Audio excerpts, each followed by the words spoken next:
Hello friends, ನಿಮ್ಮೆಲ್ಲರಿಗೂ ಲ್ಯಾಕ್ಸಿಲೆನ್ಸ್ ಸಂಸ್ಥೆ ಪ್ರಸ್ತುತಪಡಿಸುವ ಕನ್ನಡ ಹಿಂದೂ ವಿಶ್ಲೇಷಣೆಗೆ ಸ್ವಾಗತ. ಇವತ್ತಿನ ದಿನಾಂಕ ಜುಲೈ 20, 2020. ಇವತ್ತು ಅಪೇರ್ ಆಗಿರುವಂಥ ಇಂಪಾರ್ಟೆಂಟ್ ನ್ಯೂಸ್ ಪೇಪರ್ ಆರ್ಟಿಕಲ್ಸ್ಗಳನ್ನ ನಾವೀಗ ಚರ್ಚೆ ಮಾಡೋಣ. ಈಗ ನಾವು ಮೊದಲನೇ ಆರ್ಟಿಕಲ್ಗೆ ಮೂವ್ ಆಗಿದ್ದಾದ್ರೆ, ಈ ಒಂದು ಆರ್ಟಿಕಲ್ ಬೆಂಗಳೂರು ಎಡಿಷನ್ ನಲ್ಲಿ ಪೇಜ್ ನಂಬರ್ 7ರಲ್ಲಿ ಅಪೇರ್ ಆಗಿದೆ. ಈ ಒಂದು ಆರ್ಟಿಕಲ್ ನಲ್ಲಿ ಚರ್ಚೆ ಮಾಡ್ತಿರುವಂತಹ ಟಾಪಿಕ್ ಯಾವುದು ಅಂತ ಹೇಳಿದ್ರೆ ಎಕ್ಸ್ಟ್ರಾ ಜುಡಿಷಿಯಲ್ ಕಿಲ್ಲಿಂಗ್. ಇತ್ತೀಚೆಗೆ ವಿಕಾಸ್ ದುಬೆ ಅನ್ನುವಂಥ ಒಬ್ಬ ಗ್ಯಾಂಗ್ಸ್ಟರ್ ನ ಉತ್ತರ ಪ್ರದೇಶದ ಪೊಲೀಸರು ಎನ್ಕೌಂಟರ್ ನಲ್ಲಿ ಶೂಟ್ಔಟ್ ಮಾಡಿರ್ತಾರೆ. ಇದರ ವಿಷಯವಾಗಿ ಹಲವಾರು ಎಕ್ಸ್ಪರ್ಟ್ಸ್ ಗಳು ಎಕ್ಸ್ಟ್ರಾ ಜುಡಿಷಿಯಲ್ ಕಿಲ್ಲಿಂಗ್ ಅಥವಾ ಎನ್ಕೌಂಟರ್ ಗಳ ಬಗ್ಗೆ ಕ್ವಶನ್ಸ್ ಗಳನ್ನ ರೈಸ್ ಮಾಡಿರ್ತಾರೆ ಮತ್ತು ಜುಡಿಷಿಯಲ್ ಎನ್ಕ್ವೈರಿ ಆಗಬೇಕು ಅಂತ ಹೇಳಿ ಡಿಮಾಂಡ್ ಮಾಡಿರ್ತಾರೆ. ಈ ಹಿನ್ನೆಲೆಯಲ್ಲಿ ಈ ಒಂದು ಆರ್ಟಿಕಲ್ ಅಪೇರ್ ಆಗಿದೆ. ಈ ಒಂದು ಆರ್ಟಿಕಲ್ ನ ನೀವು ಸಿಲೆಬಸ್ GS2 ಕೆಳಗಡೆ ಬರುವಂತಹ structure, organisation and functioning of the executive and the judiciary ministries and departments of the government, pressure groups and formal or informal associations and their role in polity. ಈ ಒಂದು topic ನ ಕೆಳಗಡೆ ನೀವು notes ನ ಮಾಡ್ಕೊಬಹುದು. ಮತ್ತು ಈ ಒಂದು ಟಾಪಿಕ್ ನಮಗೆ ಪ್ರಿಲಿಮ್ಸ್ ಮತ್ತು ಮೇನ್ಸ್ ಎಕ್ಸಾಮಿನೇಷನ್ ಪಾಯಿಂಟ್ ಆಫ್ ವ್ಯೂನಿಂದ ಇಂಪಾರ್ಟೆಂಟ್ ಆಗುತ್ತೆ. ಮೊದಲನೇದಾಗಿ ಇವತ್ತಿನ ನ್ಯೂಸ್ ಪೇಪರ್ ಆರ್ಟಿಕಲ್ ನಲ್ಲಿ ಕೊಟ್ಟಿರುವಂತಹ ಕೆಲವೊಂದು ಹೈಲೈಟ್ ಪಾಯಿಂಟ್ಸ್ ಗಳನ್ನ ಚರ್ಚೆ ಮಾಡೋದಕ್ಕಿಂತ ಮುಂಚಿತವಾಗಿ ನಾವು ಇಲ್ಲಿ ಎಕ್ಸ್ಟ್ರಾ ಜುಡಿಷಿಯಲ್ ಕಿಲ್ಲಿಂಗ್ಸ್ ಅಂದ್ರೆ ಏನು ಅಂತ ಹೇಳಿ ಬೇಸಿಕ್ಸ್ ಅನ್ನು ಅರ್ಥ ಮಾಡಿಕೊಳ್ಳೋಣ. ಮತ್ತು ಇದು ಮೇನ್ಸ್ ಎಕ್ಸಾಮಿನೇಷನ್ ಪಾಯಿಂಟ್ ಆಫ್ ವ್ಯೂನಿಂದ ತುಂಬಾ ಇಂಪಾರ್ಟೆಂಟ್ ಆದ ಟಾಪಿಕ್ ಆದ್ರಿಂದ ಇದನ್ನ ದೀರ್ಘವಾಗಿ ಚರ್ಚೆ ಮಾಡೋಣ. ಇಲ್ಲಿ ಮೊದಲನೇದಾಗಿ ಇಲ್ಲಿ ಹೆಸರೇ ಹೇಳುವಂತೆ ಇದೊಂದು ಎಕ್ಸ್ಟ್ರಾ ಜುಡಿಷಿಯಲ್ ಕಿಲ್ಲಿಂಗ್ ಅಂದ್ರೆ ಹೆಚ್ಚುವರಿ ನ್ಯಾಯಾಂಗ ಹತ್ಯೆ ಅಂತ ಹೇಳಿ. ಇದನ್ನ ನಾವು ಮೇನ್ಸ್ ನಲ್ಲಿ ಈಗ ಒಂದು ಪ್ರಶ್ನೆಗೆ ಉತ್ತರವನ್ನು ಸ್ಟಾರ್ಟ್ ಮಾಡಬೇಕಾದ್ರೆ ಇಂಟ್ರಡಕ್ಷನ್ ಬರೆಯುತ್ತಿರುವಂತಹ ಸಂದರ್ಭದಲ್ಲಿ ಒಂದು ಡೆಫಿನೇಷನ್ ಇಂದ ಸ್ಟಾರ್ಟ್ ಮಾಡಬೇಕು ಅಂತ ಹೇಳಿ ಅನ್ಕೊಂಡ್ರೆ ಆ ಸಂದರ್ಭದಲ್ಲಿ ನಾವು ಯಾವ ರೀತಿ ಡಿಫೈನ್ ಮಾಡಬಹುದು ಅಂತ ಹೇಳಿದ್ರೆ, ಮೊದಲನೇದಾಗಿ ಎಕ್ಸ್ಟ್ರಾ ಜುಡಿಷಿಯಲ್ ಕಿಲ್ಲಿಂಗ್ ಅಂತ ಹೇಳಿದ್ರೆ ನಾನು ಕನ್ನಡದಲ್ಲಿ ಹೇಳಿರುವಂತೆ ಹೆಚ್ಚುವರಿ ನ್ಯಾಯಾಂಗ ಹತ್ಯೆ ಅಂತ ಹೇಳಿ. ಅಂದ್ರೆ ಯಾವುದೇ ಒಂದು ನ್ಯಾಯಾಂಗ ಪ್ರಕ್ರಿಯೆ ಹೊರಗಡೆ ನಡೆಯುವಂತ ಯಾವುದೇ ಒಂದು ಹತ್ಯೆಯನ್ನು ಕೂಡ ಎಕ್ಸ್ಟ್ರಾ ಜುಡಿಷಿಯಲ್ ಕಿಲ್ಲಿಂಗ್ ಅಂತ ಹೇಳಿ ಕರೀಬಹುದು. ಇದನ್ನ ಇಂಗ್ಲಿಷ್ ನಲ್ಲಿ ಹೇಳೋದಾದ್ರೆ any act of killing that happens outside the judicial process is called extra judicial killing. ಈ ರೀತಿಯಲ್ಲಿ ನೀವು ಡೆಫಿನೇಷನ್ ಅನ್ನು ಸ್ಟಾರ್ಟ್ ಮಾಡಿ ನಂತರದಲ್ಲಿ ನಿಮ್ಮ ಉತ್ತರಗಳನ್ನ ಬರೀಬಹುದು. ಇಲ್ಲಿ ನೀವು ನೆನ್ಪಿಟ್ಕೊಂಡಿರ್ಬೇಕು, ಯಾವುದೇ ಒಂದು ಕಿಲ್ಲಿಂಗ್ ಆಗಿರ್ಬೋದು, ಯಾವುದೇ ಒಂದು ಹತ್ಯೆ ಆಗಿರ್ಬೋದು, ಅದು ನ್ಯಾಯಾಂಗ ಪ್ರಕ್ರಿಯೆ ಹೊರಗಡೆ ನಡಿಬೇಕು. ಅಂತ ಕಿಲ್ಲಿಂಗ್ ಅಂತ ಹತ್ಯೆಯನ್ನ ಹೆಚ್ಚುವರಿ ನ್ಯಾಯಾಂಗ ಹತ್ಯೆ ಅಥವಾ ಎಕ್ಸ್ಟ್ರಾ ಜುಡಿಷಿಯಲ್ ಕಿಲ್ಲಿಂಗ್ ಅಂತ ಹೇಳಿ ಕರಿತೇವೆ. ಈಗ ಪೊಲೀಸರುಗಳಿಗೆ ಯಾವ್ಯಾವ ಹಕ್ಕುಗಳು ಇದೆ ಅನ್ನೋದನ್ನು ನೋಡೋಣ. ಈ ಒಂದು ಎಕ್ಸ್ಟ್ರಾ ಜುಡಿಷಿಯಲ್ ಕಿಲ್ಲಿಂಗ್ ನ ವಿಚಾರವಾಗಿ ನಾವು ಇತ್ತೀಚೆಗೆ ನೋಡಿದ್ವಿ, ವಿಕಾಸ್ ದುಬೆ ಒಬ್ಬ ಗ್ಯಾಂಗ್ಸ್ಟರ್ ನ ಕಿಲ್ಲಿಂಗ್ ಆಗಿತ್ತು ಉತ್ತರ ಪ್ರದೇಶದಲ್ಲಿ. ಇದೊಂದು ಎನ್ಕೌಂಟರ್ ಆಗಿ ಅಂದ್ರೆ ಎಕ್ಸ್ಟ್ರಾ ಜುಡಿಷಿಯಲ್ ಕಿಲ್ಲಿಂಗ್ ಆಗಿ ತುಂಬಾ ನ್ಯೂಸ್ ನಲ್ಲಿತ್ತು. ಈ ಒಂದು ಸಂದರ್ಭದಲ್ಲಿ ಹಲವಾರು ಎಕ್ಸ್ಪರ್ಟ್ಸ್ ಗಳು ಈ ಒಂದು ಎನ್ಕೌಂಟರ್ ನ ಪ್ರಶ್ನೆ ಮಾಡಿದ್ರು ಮತ್ತು ಇದರ ವಿಚಾರವಾಗಿ ಜುಡಿಷಿಯಲ್ ಎನ್ಕ್ವೈರಿ ಆಗಬೇಕು ಅಂತ ಹೇಳಿ ಕೂಡ ಡಿಮಾಂಡ್ ಮಾಡಿದ್ರು. ಈ ಹಿನ್ನೆಲೆಯಲ್ಲಿ ಈಗ ಎಕ್ಸ್ಟ್ರಾ ಜುಡಿಷಿಯಲ್ ಕಿಲ್ಲಿಂಗ್ ನ್ಯೂಸ್ ನಲ್ಲಿದೆ. ಮತ್ತು ಹೈದರಾಬಾದ್ ನಲ್ಲಿ ನಡೆದಂತಹ ಒಂದು ಅತ್ಯಾಚಾರದ ವಿಷಯವಾಗಿಯೂ ಕೂಡ 4 ಜನರನ್ನ ಎಕ್ಸ್ಟ್ರಾ ಜುಡಿಷಿಯಲ್ ಕಿಲ್ಲಿಂಗ್ ಅಥವಾ ಎನ್ಕೌಂಟರ್ ಹೆಸರಿನಲ್ಲಿ ಅವರನ್ನ ಶೂಟ್ಔಟ್ ಮಾಡಲಾಗಿತ್ತು. ಆ ಸಂದರ್ಭದಲ್ಲೂ ಕೂಡ ಎಕ್ಸ್ಟ್ರಾ ಜುಡಿಷಿಯಲ್ ಕಿಲ್ಲಿಂಗ್ ನ್ಯೂಸ್ ನಲ್ಲಿತ್ತು. ಆದ್ರಿಂದಾಗಿ ಈ ಒಂದು ಟಾಪಿಕ್ ನಮಗೆ ಇಂಪಾರ್ಟೆಂಟ್ ಆಗುತ್ತೆ. ಈಗ ಮೊದಲನೇದಾಗಿ ಪೊಲೀಸರುಗಳಿಗೆ ಯಾವ್ಯಾವ ಹಕ್ಕುಗಳಿದಾವೆ, ರೈಟ್ಸ್ ಆಫ್ ಪೊಲೀಸ್ ಏನು ಅನ್ನೋದನ್ನ ನೋಡೋಣ. ಇಲ್ಲಿ ನಾವು ಮೊದಲನೇದಾಗಿ ಅಬ್ಸರ್ವ್ ಮಾಡಬೇಕು ಪೊಲೀಸ್ ಫೋರ್ಸ್ಗೆ ಯಾವ್ಯಾವ ಹಕ್ಕುಗಳಿದೆ ಅಂತ ಹೇಳಿ. ಮೊದಲನೇದಾಗಿ ಅವರ ಆತ್ಮರಕ್ಷಣೆಯ ಏಕೈಕ ಉದ್ದೇಶಕ್ಕಾಗಿ ಅಥವಾ ಶಾಂತಿ ಮತ್ತು ಸುವ್ಯವಸ್ಥೆ ಅಂದ್ರೆ ಪೀಸ್ ಅಂಡ್ ಆರ್ಡರ್ ಅನ್ನ ಮೇಂಟೈನ್ ಮಾಡೋದಕ್ಕೋಸ್ಕರ ಅವರುಗಳು ಒಬ್ಬ ಅಪರಾಧಿಯನ್ನ ಗಾಯಗೊಳಿಸುವಂತ ಅಂದ್ರೆ ಇಂಜೂರ್ ಮಾಡುವಂತ ಮತ್ತು ಕಿಲ್ ಅಂದ್ರೆ ಸಾಯಿಸುವಂತ ಅಧಿಕಾರ ಅಥವಾ ಹಕ್ಕು ಪೊಲೀಸ್ ಪಡೆಗೆ ಇರುತ್ತೆ. ಇಲ್ಲಿ ನೀವು ಅಬ್ಸರ್ವ್ ಮಾಡಬೇಕು, ಇಲ್ಲಿ 2 ವಿಷಯಕ್ಕಾಗಿ ಈ ಒಂದು ಹಕ್ಕು ಇರುತ್ತೆ. ಮೊದಲನೇದಾಗಿ ಸೆಲ್ಫ್ ಡಿಫೆನ್ಸ್ಗೋಸ್ಕರ ಮತ್ತು ನಂತರದಲ್ಲಿ ಪೀಸ್ ಮತ್ತೆ ಆರ್ಡರ್ ಅನ್ನ ಮೇಂಟೈನ್ ಮಾಡೋದಕ್ಕೋಸ್ಕರ. ಮತ್ತು ಈ ಒಂದು ಅಧಿಕಾರ ಕೇವಲ ಪೊಲೀಸ್ಗಳಿಗೆ ಮಾತ್ರವಿರುತ್ತಾ ಅನ್ನೋದನ್ನ ನೋಡೋದಾದ್ರೆ ಇಲ್ಲ. ಸೆಕ್ಷನ್ 96 ಕೆಳಗಡೆ ಅಂದ್ರೆ Indian penal code IPC section 96 ಕೆಳಗಡೆ ಏನ್ ಹೇಳುತ್ತೆ ಅಂತ ಹೇಳಿದ್ರೆ, ಎವ್ರಿ ಹ್ಯೂಮನ್ ಬೀಯಿಂಗ್ ಅಂದ್ರೆ ಪ್ರತಿಯೊಬ್ಬ ಮನುಷ್ಯನಿಗೂ ಕೂಡ, ಒಬ್ಬ ಕಾಮನ್ ಪರ್ಸನ್ಗೂ ಕೂಡ ತನ್ನ ಖಾಸಗಿ ರಕ್ಷಣೆಗೋಸ್ಕರ ಅಂದ್ರೆ ಆತನ ಸೆಲ್ಫ್ ಡಿಫೆನ್ಸ್ ಮಾಡ್ಕೊಳ್ಳೋದಕ್ಕೋಸ್ಕರ ಈ ಒಂದು ಎಕ್ಸ್ಟ್ರಾ ಜುಡಿಷಿಯಲ್ ಕಿಲ್ಲಿಂಗ್ ಮಾಡೋದಕ್ಕೆ ಆತನಿಗೆ ಹಕ್ಕಿದೆ. ಇದೊಂದು ನೈಸರ್ಗಿಕ ಅಂದ್ರೆ ನ್ಯಾಚುರಲ್ ಮತ್ತು ಇನ್ಹೆರೆಂಟ್ ರೈಟ್ ಅಂತಾನೆ ಹೇಳ್ತಾರೆ. ಅಂದ್ರೆ ಇದೊಂದು ನೈಸರ್ಗಿಕ ಮತ್ತು ಅಂತರ್ಗತ ಹಕ್ಕಾಗಿದೆ. ನಂತರದಲ್ಲಿ ಕ್ರಿಮಿನಲ್ ಪ್ರೊಸೀಜರ್ ಕೋಡ್ ನ ಕೆಳಗಡೆ ಯಾವ ರೀತಿಯಲ್ಲಿ ಎಕ್ಸ್ಟ್ರಾ ಜುಡಿಷಿಯಲ್ ಕಿಲ್ಲಿಂಗಿಗೆ ಅವಕಾಶವಿದೆ ಅನ್ನೋದನ್ನ ನೋಡೋದಾದ್ರೆ CRPC ಸೆಕ್ಷನ್ 46 ನ ಪ್ರಕಾರವಾಗಿ ಏನ್ ಹೇಳ್ತಾರೆ ಅಂತ ಹೇಳಿದ್ರೆ, ಯಾವುದೇ ಒಂದು ಕೇಸ್ನಲ್ಲಿ ಒಬ್ಬ ವ್ಯಕ್ತಿಗೆ ಜೀವಾವಧಿ ಶಿಕ್ಷಣ ವಿಧಿಸ್ತಿರ್ಬೋದು ಅಥವಾ ಮರಣದಂಡನೆಯ ಶಿಕ್ಷಣ ವಿಧಿಸ್ತಿರ್ಬೋದು, ಆ ಒಂದು ಅಪರಾಧಿಯನ್ನ ಅಥವಾ ಆ ಒಬ್ಬ ಆರೋಪಿಯನ್ನ ಬಂಧಿಸೋದಕ್ಕೆ ಹೋಗುವಂತ ಸಂದರ್ಭದಲ್ಲಿ ಒಂದು ಪೊಲೀಸ್ ಪಡೆಗೆ ಅಗತ್ಯವಿರುವಂತ ಬಲವನ್ನ ಬಳಸೋದಕ್ಕೆ ಅಂದ್ರೆ ಅಗತ್ಯವಿರುವಂತ ಒಂದು ಫೋರ್ಸ್ ಅನ್ನ ಬಳಸೋದಕ್ಕೆ ಇಲ್ಲಿ ಅವಕಾಶವಿದೆ. ಈ ಒಂದು ಸಂದರ್ಭದಲ್ಲಿಯೂ ಕೂಡ ಎಕ್ಸ್ಟ್ರಾ ಜುಡಿಷಿಯಲ್ ಕಿಲ್ಲಿಂಗ್ ಅಂದ್ರೆ ಎನ್ಕೌಂಟರ್ ಮಾಡೋದಕ್ಕೂ ಕೂಡ ಇಲ್ಲಿ ಅವಕಾಶವಿದೆ. ಇದು ಡಿಫೈನ್ ಆಗಿರುವಂತದ್ದು ಸೆಕ್ಷನ್ ಸೆಕ್ಷನ್ 46ನ ಕೆಳಗಡೆ ಕ್ರಿಮಿನಲ್ ಪ್ರೊಸೀಜರ್ ಕೋಡ್ನ ಕೆಳಗಡೆ. ಇಲ್ಲಿ ನೀವು ನೆನ್ಪಿಟ್ಕೊಂಡಿರಬೇಕು, ಮೊದಲನೇದಾಗಿ ಒಂದು ಪೊಲೀಸ್ ಪಡೆಗೆ ಯಾವ ರೀತಿಯಲ್ಲಿ ಅಧಿಕಾರವಿರುತ್ತೆ ಅನ್ನೋದನ್ನು ನೋಡೋದಾದ್ರೆ ಸೆಲ್ಫ್ ಡಿಫೆನ್ಸ್ಗೋಸ್ಕರ ಮತ್ತು ಪೀಸ್ ಅಂಡ್ ಆರ್ಡರ್ನ ಮೇಂಟೈನ್ ಮಾಡೋದಕ್ಕೋಸ್ಕರ. ನಂತರದಲ್ಲಿ IPC ಕೆಳಗಡೆ ಸೆಕ್ಷನ್ 96ನ ಕೆಳಗಡೆ ಪ್ರತಿಯೊಬ್ಬ ಹ್ಯೂಮನ್ ಬೀಯಿಂಗು ಕೂಡ ಸೆಲ್ಫ್ ಡಿಫೆನ್ಸ್ಗೋಸ್ಕರ ಒಂದು ಅಧಿಕಾರವಿದೆ. ನಂತರದಲ್ಲಿ ಸೆಕ್ಷನ್ 46 CRPC ಕೆಳಗಡೆ ಡಿಫೈನ್ ಆಗಿರುವಂತಹ ಸೆಕ್ಷನ್ 46ನ ಕೆಳಗಡೆ ಯಾವುದಾದ್ರೂ ಒಬ್ಬ ವ್ಯಕ್ತಿನ ಅರೆಸ್ಟ್ ಮಾಡುವಂತ ಸಂದರ್ಭದಲ್ಲಿ, ಅಂದ್ರೆ ಆ ಒಬ್ಬ ವ್ಯಕ್ತಿಗೆ ಮರಣದಂಡನೆ ಅಥವಾ ಜೀವಾವಧಿ ಶಿಕ್ಷೆ ವಿಧಿಸ್ತಾ ಇರಬೇಕು, ಆ ಸಂದರ್ಭದಲ್ಲಿ ಒಬ್ಬ ಆರೋಪಿಯನ್ನ ಬಂಧಿಸುವಂತ ಸಂದರ್ಭದಲ್ಲಿ ಅಗತ್ಯವಿರುವಂತಹ ಫೋರ್ಸ್ ಅನ್ನ ಬಳಸೋದಕ್ಕೆ ಅಧಿಕಾರವಿದೆ ಮತ್ತು ಈ ಒಂದು ಸಂದರ್ಭದಲ್ಲಿ ಎನ್ಕೌಂಟರ್ಗೂ ಕೂಡ ಅವಕಾಶವಿದೆ. ಇಷ್ಟು ಪಾಯಿಂಟ್ಗಳನ್ನ ನೀವು ನೆನಪಿಟ್ಕೊಂಡಿರಬೇಕು. ಇವೆಲ್ಲವೂ ಕೂಡ ಪೊಲೀಸ್ ಪರವಾಗಿ ಅಂದ್ರೆ ಎಕ್ಸ್ಟ್ರಾ ಜುಡಿಷಿಯಲ್ ಕಿಲ್ಲಿಂಗ್ ಅನ್ನ ಜಸ್ಟಿಫೈ ಮಾಡ್ಕೊಳ್ಳೋದಕ್ಕೋಸ್ಕರ ಪೊಲೀಸ್ ಪರವಾಗಿ ಇರುವಂತ ಕಾನೂನುಗಳು. ಆದರೆ ಒಂದು ಪ್ರಶ್ನೆ ಕ್ರಿಟಿಕಲಿ ಅನಲೈಸ್ ಅಂತ ಹೇಳಿ ಕೊಟ್ಟಂತ ಸಂದರ್ಭದಲ್ಲಿ ನಾವೇನ್ ಮಾಡಬೇಕಾಗುತ್ತೆ ಅಂತ ಹೇಳಿದ್ರೆ ಪರ ಮತ್ತು ವಿರೋಧ ಈ ಎರಡೂ ಡೈಮೆನ್ಷನ್ಸ್ಗಳನ್ನು ಕೂಡ ನಾವು ಉತ್ತರದಲ್ಲಿ ಮೆನ್ಷನ್ ಮಾಡಬೇಕಾಗುತ್ತೆ. ಈ ಒಂದು ಸಂದರ್ಭದಲ್ಲಿ ನಮ್ಮ ಕಾನ್ಸ್ಟಿಟ್ಯೂಷನ್ ಅಂದ್ರೆ ಸಾಂವಿಧಾನಿಕ ನಿಬಂಧನೆ ಕಾನ್ಸ್ಟಿಟ್ಯೂಷನ್ ಪ್ರಾವಿಷನ್ಸ್ಗಳು ಏನು ನೀಡುತ್ತೆ ಅನ್ನೋದನ್ನ ನೋಡೋದಾದ್ರೆ, ಮೊದಲನೇದಾಗಿ ನಮ್ಗೆಲ್ಲರಿಗೂ ಗೊತ್ತು ನಮ್ಮ ಕಾನ್ಸ್ಟಿಟ್ಯೂಷನ್ ಯಾವ ರೀತಿ ಗವರ್ನ್ ಆಗುತ್ತೆ ಅಂತ ಹೇಳಿದ್ರೆ ರೂಲ್ ಆಫ್ ಲಾ ಅಂದ್ರೆ ಒಂದು ಕಾನೂನಿನ ನಿಯಮದ ಪ್ರಕಾರವಾಗಿ ನಮ್ಮ ಭಾರತದ ಸಂವಿಧಾನ ವರ್ಕ್ ಆಗುತ್ತೆ ಮತ್ತು ಕಾನೂನಿನ ನಿಯಮದ ಪ್ರಕಾರವಾಗಿ ನಮ್ಮ ಕಾನ್ಸ್ಟಿಟ್ಯೂಷನ್ ಸುಪ್ರೀಂ ಪವರ್ ಆಗಿದೆ. ನಮ್ಮ ಭೂಮಿಯಲ್ಲಿ, ನಮ್ಮ ಭಾರತದ ಭೂಮಿಯಲ್ಲಿ ಸುಪ್ರೀಂ ಪವರ್ ಯಾವುದು ಅಂತ ಹೇಳಿದ್ರೆ ನಮ್ಮ ಕಾನ್ಸ್ಟಿಟ್ಯೂಷನ್, ನಮ್ಮ ಸಂವಿಧಾನ.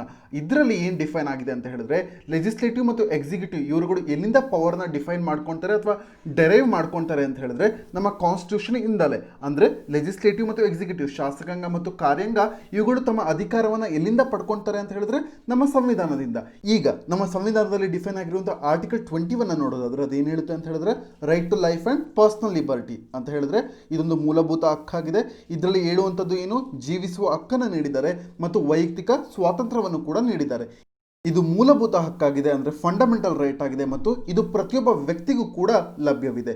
ಇಂಥ ಸಂದರ್ಭದಲ್ಲಿ ರಾಜ್ಯವು ಅಂದರೆ ಒಂದು ಸ್ಟೇಟ್ ಗೌರ್ಮೆಂಟ್ ಆಗಿರ್ಬೋದು ಅಥವಾ ಒಂದು ಸೆಂಟ್ರಲ್ ಗೌರ್ಮೆಂಟ್ ಆಗಿರ್ಬೋದು ಈ ಒಂದು ರೈಟನ್ನು, ಈ ಒಂದು ಹಕ್ಕನ್ನು ಉಲ್ಲಂಘಿಸೋದಕ್ಕೆ ಸಾಧ್ಯವಿಲ್ಲ. ಅಂದರೆ ಇಲ್ಲಿ ನಾವು ಅರ್ಥ ಮಾಡ್ಕೊಬೇಕು, ಎಕ್ಸ್ಟ್ರಾ ಜುಡಿಷಿಯಲ್ ಕಿಲ್ಲಿಂಗ್ನಲ್ಲಿ ಎನ್ಕೌಂಟರ್ಸ್ಗಳಲ್ಲಿ ಆರ್ಟಿಕಲ್ 21 ವೈಲೇಟ್ ಆಗ್ತಾ ಇದೆ. ಏಕೆ ಅಂತ ಹೇಳಿದ್ರೆ ಇಲ್ಲಿ ಪ್ರತಿಯೊಬ್ಬ ಪರ್ಸನ್ಗೂ ಕೂಡ ರೈಟ್ ಟು ಲೈಫ್ ಮತ್ತು ಪರ್ಸನಲ್ ಲಿಬರ್ಟಿ ಅಂದರೆ ಇಲ್ಲಿ ಜೀವಿಸುವ ಹಕ್ಕನ್ನು ಮತ್ತು ವೈಯಕ್ತಿಕ ಸ್ವಾತಂತ್ರ್ಯವನ್ನು ನೀಡಿದ್ದಾರೆ. ಆದರೆ ಇದು ವೈಲೇಟ್ ಆಗ್ತಾ ಇದೆ ಎಕ್ಸ್ಟ್ರಾ ಜುಡಿಷಿಯಲ್ ಕಿಲ್ಲಿಂಗ್ಸ್ಗಳಿಂದ. ಈ ಒಂದು ಪಾಯಿಂಟನ್ನು ನೀವು ನೆನಪಿಟ್ಕೊಂಡಿರಬೇಕು. ಆದ್ರಿಂದಾಗಿ ಆರ್ಟಿಕಲ್ 21 ವೈಲೇಟ್ ಆಗ್ತಿರುವಂಥ ಅಂದರೆ ಉಲ್ಲಂಘಿಸ್ತಿರುವಂಥ ಸಂದರ್ಭದಲ್ಲಿ ನಾವೇನು ಹೇಳ್ಬೋದು ಅಂತ ಹೇಳಿದ್ರೆ ಪೊಲೀಸ್ಗಳು ಸಾಂವಿಧಾನಿಕ ತತ್ವಗಳನ್ನು ಅನುಸರಿಸಬೇಕು ಮತ್ತು ಇಲ್ಲಿ ಒಬ್ಬ ವ್ಯಕ್ತಿ ಮುಗ್ಧನಾಗಿರ್ಬೋದು ಅಥವಾ ಅಂದರೆ ಆತ ಇನೋಸೆಂಟ್ ಆಗಿರ್ಬೋದು ಅಥವಾ ಕ್ರಿಮಿನಲ್ಲೂ ಆಗಿರ್ಬೋದು ಅಥವಾ ಅಪರಾಧಿಯೂ ಆಗಿರ್ಬೋದು. ಇಂಥ ಸಂದರ್ಭದಲ್ಲೂ ಕೂಡ ಪ್ರತಿಯೊಬ್ಬ ವ್ಯಕ್ತಿಯ ಜೀವನದ ಹಕ್ಕನ್ನು ಅಥವಾ ಜೀವಿಸುವ ಹಕ್ಕನ್ನು ಎತ್ತಿ ಹಿಡಿಯುವಂಥದ್ದು ಪೊಲೀಸರ ಜವಾಬ್ದಾರಿಯಾಗಿದೆ ಅಂತಲೇ ಹೇಳ್ಬೋದು. ಇಷ್ಟು ಪಾಯಿಂಟ್ಗಳನ್ನ ನೀವು ಕ್ರಿಟಿಕಲಿ ಅನಲೈಸ್ ಅಂತ ಹೇಳಿ ಈ ಒಂದು ಎಕ್ಸ್ಟ್ರಾ ಜುಡಿಷಿಯಲ್ ಕಿಲ್ಲಿಂಗ್ನ ವಿಚಾರವಾಗಿ ಪ್ರಶ್ನೆ ಕೇಳಿದಂಥ ಸಂದರ್ಭದಲ್ಲಿ ಮೊದಲನೇದಾಗಿ ಪೊಲೀಸರಿಗೆ ಇರುವಂತಹ ಹಕ್ಕುಗಳ ಬಗ್ಗೆ ಚರ್ಚೆ ಮಾಡಬೇಕು. ನಂತರದಲ್ಲಿ ಸಾಂವಿಧಾನಿಕವಾಗಿ ಕಾನ್ಸ್ಟಿಟ್ಯೂಷನಲ್ ಪ್ರಾವಿಷನ್ಸ್ಗಳು ಭಾರತದಲ್ಲಿರುವಂತಹ ಪ್ರತಿಯೊಬ್ಬ ಪ್ರಜೆಗೂ ಜೀವಿಸುವ ಹಕ್ಕನ್ನು ಎನ್ಶೂರ್ ಮಾಡಿದೆ ಅಂತ ಹೇಳಿ ಚರ್ಚೆ ಮಾಡಬೇಕು. ಮುಂದುವರೆದು ಇದೊಂದು ಇಂಡಿಯನ್ ಪೊಲಿಟಿ ಟಾಪಿಕ್ ಆದ್ರಿಂದ ಈ ಒಂದು ಟಾಪಿಕ್ನ ಅಡಿಯಲ್ಲಿ ಸುಪ್ರೀಂ ಕೋರ್ಟ್ ಜಡ್ಜ್ಮೆಂಟ್ಸ್ಗಳನ್ನ ಮತ್ತು ಗೈಡ್ಲೈನ್ಸ್ಗಳನ್ನ ಮೆನ್ಷನ್ ಮಾಡುವಂಥದ್ದು ಕೂಡ ಇಂಪಾರ್ಟೆಂಟ್ ಆಗುತ್ತೆ. ಈಗ ಸುಪ್ರೀಂ ಕೋರ್ಟ್ ಯಾವ ರೀತಿಯಲ್ಲಿ ಎಕ್ಸ್ಟ್ರಾ ಜುಡಿಷಿಯಲ್ ಕಿಲ್ಲಿಂಗ್ಸ್ಗಳ ವಿಚಾರವಾಗಿ ಮಾರ್ಗಸೂಚಿಗಳನ್ನ ರಿಲೀಸ್ ಮಾಡಿದೆ ಅನ್ನೋದನ್ನು ನೋಡೋದಾದ್ರೆ ಇಲ್ಲಿ ಮೊದಲನೇದಾಗಿ ಒಂದು ಸುಪ್ರೀಂ ಕೋರ್ಟ್ ಕೇಸ್ ಬರುತ್ತೆ. ಅದರ ಹೆಸರು PUCL versus state of Maharashtra case 2014 ಅಂತ ಹೇಳಿ. ಇಲ್ಲಿ PUCL ಅಂತ ಹೇಳಿದ್ರೆ people's union for civil liberties ಅಂತ ಹೇಳಿ ಇದರ full form. PUCL versus state of Maharashtra case. ಈ ಒಂದು ಕೇಸ್ನಲ್ಲಿ ಏನಾಗುತ್ತೆ ಅಂತ ಹೇಳಿದ್ರೆ ಮುಂಬೈ ಪೊಲೀಸರು 1995 ಮತ್ತು 1997 ನಡುವೆ ಟೋಟಲ್ ಆಗಿ 135 ಎನ್ಕೌಂಟರ್ಸ್ಗಳನ್ನು ಮಾಡಿರ್ತಾರೆ. ಇದರಲ್ಲಿ 99 ಎನ್ಕೌಂಟರ್ಸ್ಗಳ ಪ್ರಶ್ನೆ ಎದ್ದೇಳುತ್ತೆ, ಇದು ನೈಜವಾಗಿದೆಯೇ ಅಥವಾ ಜೆನ್ಯೂನ್ ಆಗಿದೆಯೇ ಎಂಬಂಥ ಪ್ರಶ್ನೆ ಎದ್ದೇಳುತ್ತೆ. ಈ ಸಂದರ್ಭದಲ್ಲಿ ಇದರ ವಿಷಯವಾಗಿ ಚರ್ಚೆ ಮಾಡುವಂಥ ಕೇಸೇ PUCL versus state of Maharashtra case. ಈ ಒಂದು ಕೇಸ್ನ ಹಿನ್ನೆಲೆಯಲ್ಲಿ ಸುಪ್ರೀಂ ಕೋರ್ಟ್ ಏನು ಮಾಡುತ್ತೆ ಅಂತ ಹೇಳಿದ್ರೆ 16 ಪಾಯಿಂಟ್ಸ್ಗಳು ಇರುವಂತಹ ಗೈಡ್ಲೈನ್ಸ್ಗಳನ್ನು ಸುಪ್ರೀಂ ಕೋರ್ಟ್ ರಿಲೀಸ್ ಮಾಡುತ್ತೆ. ಇದರ ಮುಖಾಂತರವಾಗಿ ಯಾವ ರೀತಿಯಲ್ಲಿ ಸ್ಟ್ಯಾಂಡರ್ಡ್ ಪ್ರೊಸೀಜರ್ನ ಫಾಲೋ ಮಾಡಬೇಕು, ಯಾವ ರೀತಿಯಲ್ಲಿ ಇಂಡಿಪೆಂಡೆಂಟ್ ಇನ್ವೆಸ್ಟಿಗೇಷನ್ ಮಾಡಬೇಕು ಈ ಎನ್ಕೌಂಟರ್ಸ್ಗಳ ವಿಚಾರವಾಗಿ ಅಂತ ಹೇಳಿ ಸುಪ್ರೀಂ ಕೋರ್ಟ್ ಡಿಫೈನ್ ಮಾಡುತ್ತೆ. ಈಗ ಪ್ರಸ್ತುತವಾಗಿ ಎಕ್ಸ್ಟ್ರಾ ಜುಡಿಷಿಯಲ್ ಕಿಲ್ಲಿಂಗ್ಸ್ ಉತ್ತರ ಪ್ರದೇಶದಲ್ಲಿ ಆಗಿರುವಂತಹ ವಿಕಾಸ್ ದುಬೆ ಎನ್ಕೌಂಟರ್ ಕೇಸ್ನಲ್ಲೂ ಕೂಡ ಇದೇ ಆಗಿರುವಂಥದ್ದು. ಇಲ್ಲಿ ಜೆನ್ಯೂನಿಟಿ ಚೆಕ್ ಮಾಡೋದಕ್ಕೋಸ್ಕರ ಇದು ಎಷ್ಟರ ಮಟ್ಟಿಗೆ ನೈಜವಾಗಿದೆ ಈ ಒಂದು ಎನ್ಕೌಂಟರ್ ಇದರ ಬಗ್ಗೆ ಜಡ್ಜ್ ಮಾಡೋದಕ್ಕೋಸ್ಕರ ಈಗ ಗವರ್ಮೆಂಟ್ ಏನ್ ಮಾಡಿದೆ ಅಂತ ಹೇಳಿದ್ರೆ ಒಬ್ಬ ಮೆಂಬರ್ ಇರುವಂತಹ 1 ಮೆಂಬರ್ ಜುಡಿಷಿಯಲ್ ಕಮಿಷನ್ ಅಪಾಯಿಂಟ್ ಮಾಡಿದೆ. ಈ ಒಂದು ಜುಡಿಷಿಯಲ್ ಕಮಿಷನ್ ಹೆಡ್ ಯಾರಾಗಿದ್ದಾರೆ ಅಂತ ಹೇಳಿದ್ರೆ ರಿಟೈರ್ಡ್ ಜಸ್ಟಿಸ್ ಶಶಿಕಾಂತ್ ಅಂತ ಹೇಳಿ. ಇವರು ಈಗ ಈ ಒಂದು ಎಕ್ಸ್ಟ್ರಾ ಜುಡಿಷಿಯಲ್ ಕಿಲ್ಲಿಂಗ್, ಉತ್ತರ ಪ್ರದೇಶದಲ್ಲಿ ಆದಂತ ಈ ಒಂದು ಕಿಲ್ಲಿಂಗ್ ನ ವಿಚಾರವಾಗಿ, ಇದರ ಜೆನ್ಯೂನಿಟಿಯ ಚೆಕ್ ನ ವಿಚಾರವಾಗಿ ಇವರು ಜಡ್ಜ್ ಮಾಡೋರಿದ್ದಾರೆ. ನಂತರದಲ್ಲಿ ನಾನು ಹೇಳಿದಂತೆ ಸುಪ್ರೀಂ ಕೋರ್ಟ್ ನೀಡಿರುವಂತಹ 16 ಮುಖ್ಯ ಗೈಡ್ಲೈನ್ಸ್ ಗಳಲ್ಲಿ ಇಂಪಾರ್ಟೆಂಟ್ ಪಾಯಿಂಟ್ಸ್ ಗಳು ಏನು ಅಂತ ಹೇಳಿದ್ರೆ, ಯಾವುದಾದ್ರೂ ಎಕ್ಸ್ಟ್ರಾ ಜುಡಿಷಿಯಲ್ ಕಿಲ್ಲಿಂಗ್ ಆದಂತಹ ಸಂದರ್ಭದಲ್ಲಿ FIR ನ ರಿಜಿಸ್ಟರ್ ಮಾಡಬೇಕು. ನಂತರದಲ್ಲಿ ಇಂಡಿಪೆಂಡೆಂಟ್ ಪ್ರೋಬ್ ಅಂದ್ರೆ ಸ್ವತಂತ್ರವಾಗಿ ತನಿಖೆ ಮಾಡೋದಕ್ಕೆ ಅವಕಾಶ ಕೊಡಬೇಕು. ಮತ್ತು NHRC ಅಂದ್ರೆ ನ್ಯಾಷನಲ್ ಹ್ಯೂಮನ್ ರೈಟ್ಸ್ ಕಮಿಷನ್ಗೂ ಕೂಡ ಇನ್ಫಾರ್ಮ್ ಮಾಡಬೇಕು. ಈ ಎಲ್ಲ ಪ್ರೊಸೀಜರ್ಸ್ ಗಳನ್ನ ಕೋರ್ಟ್ ಫಾಲೋ ಮಾಡಲೇಬೇಕು.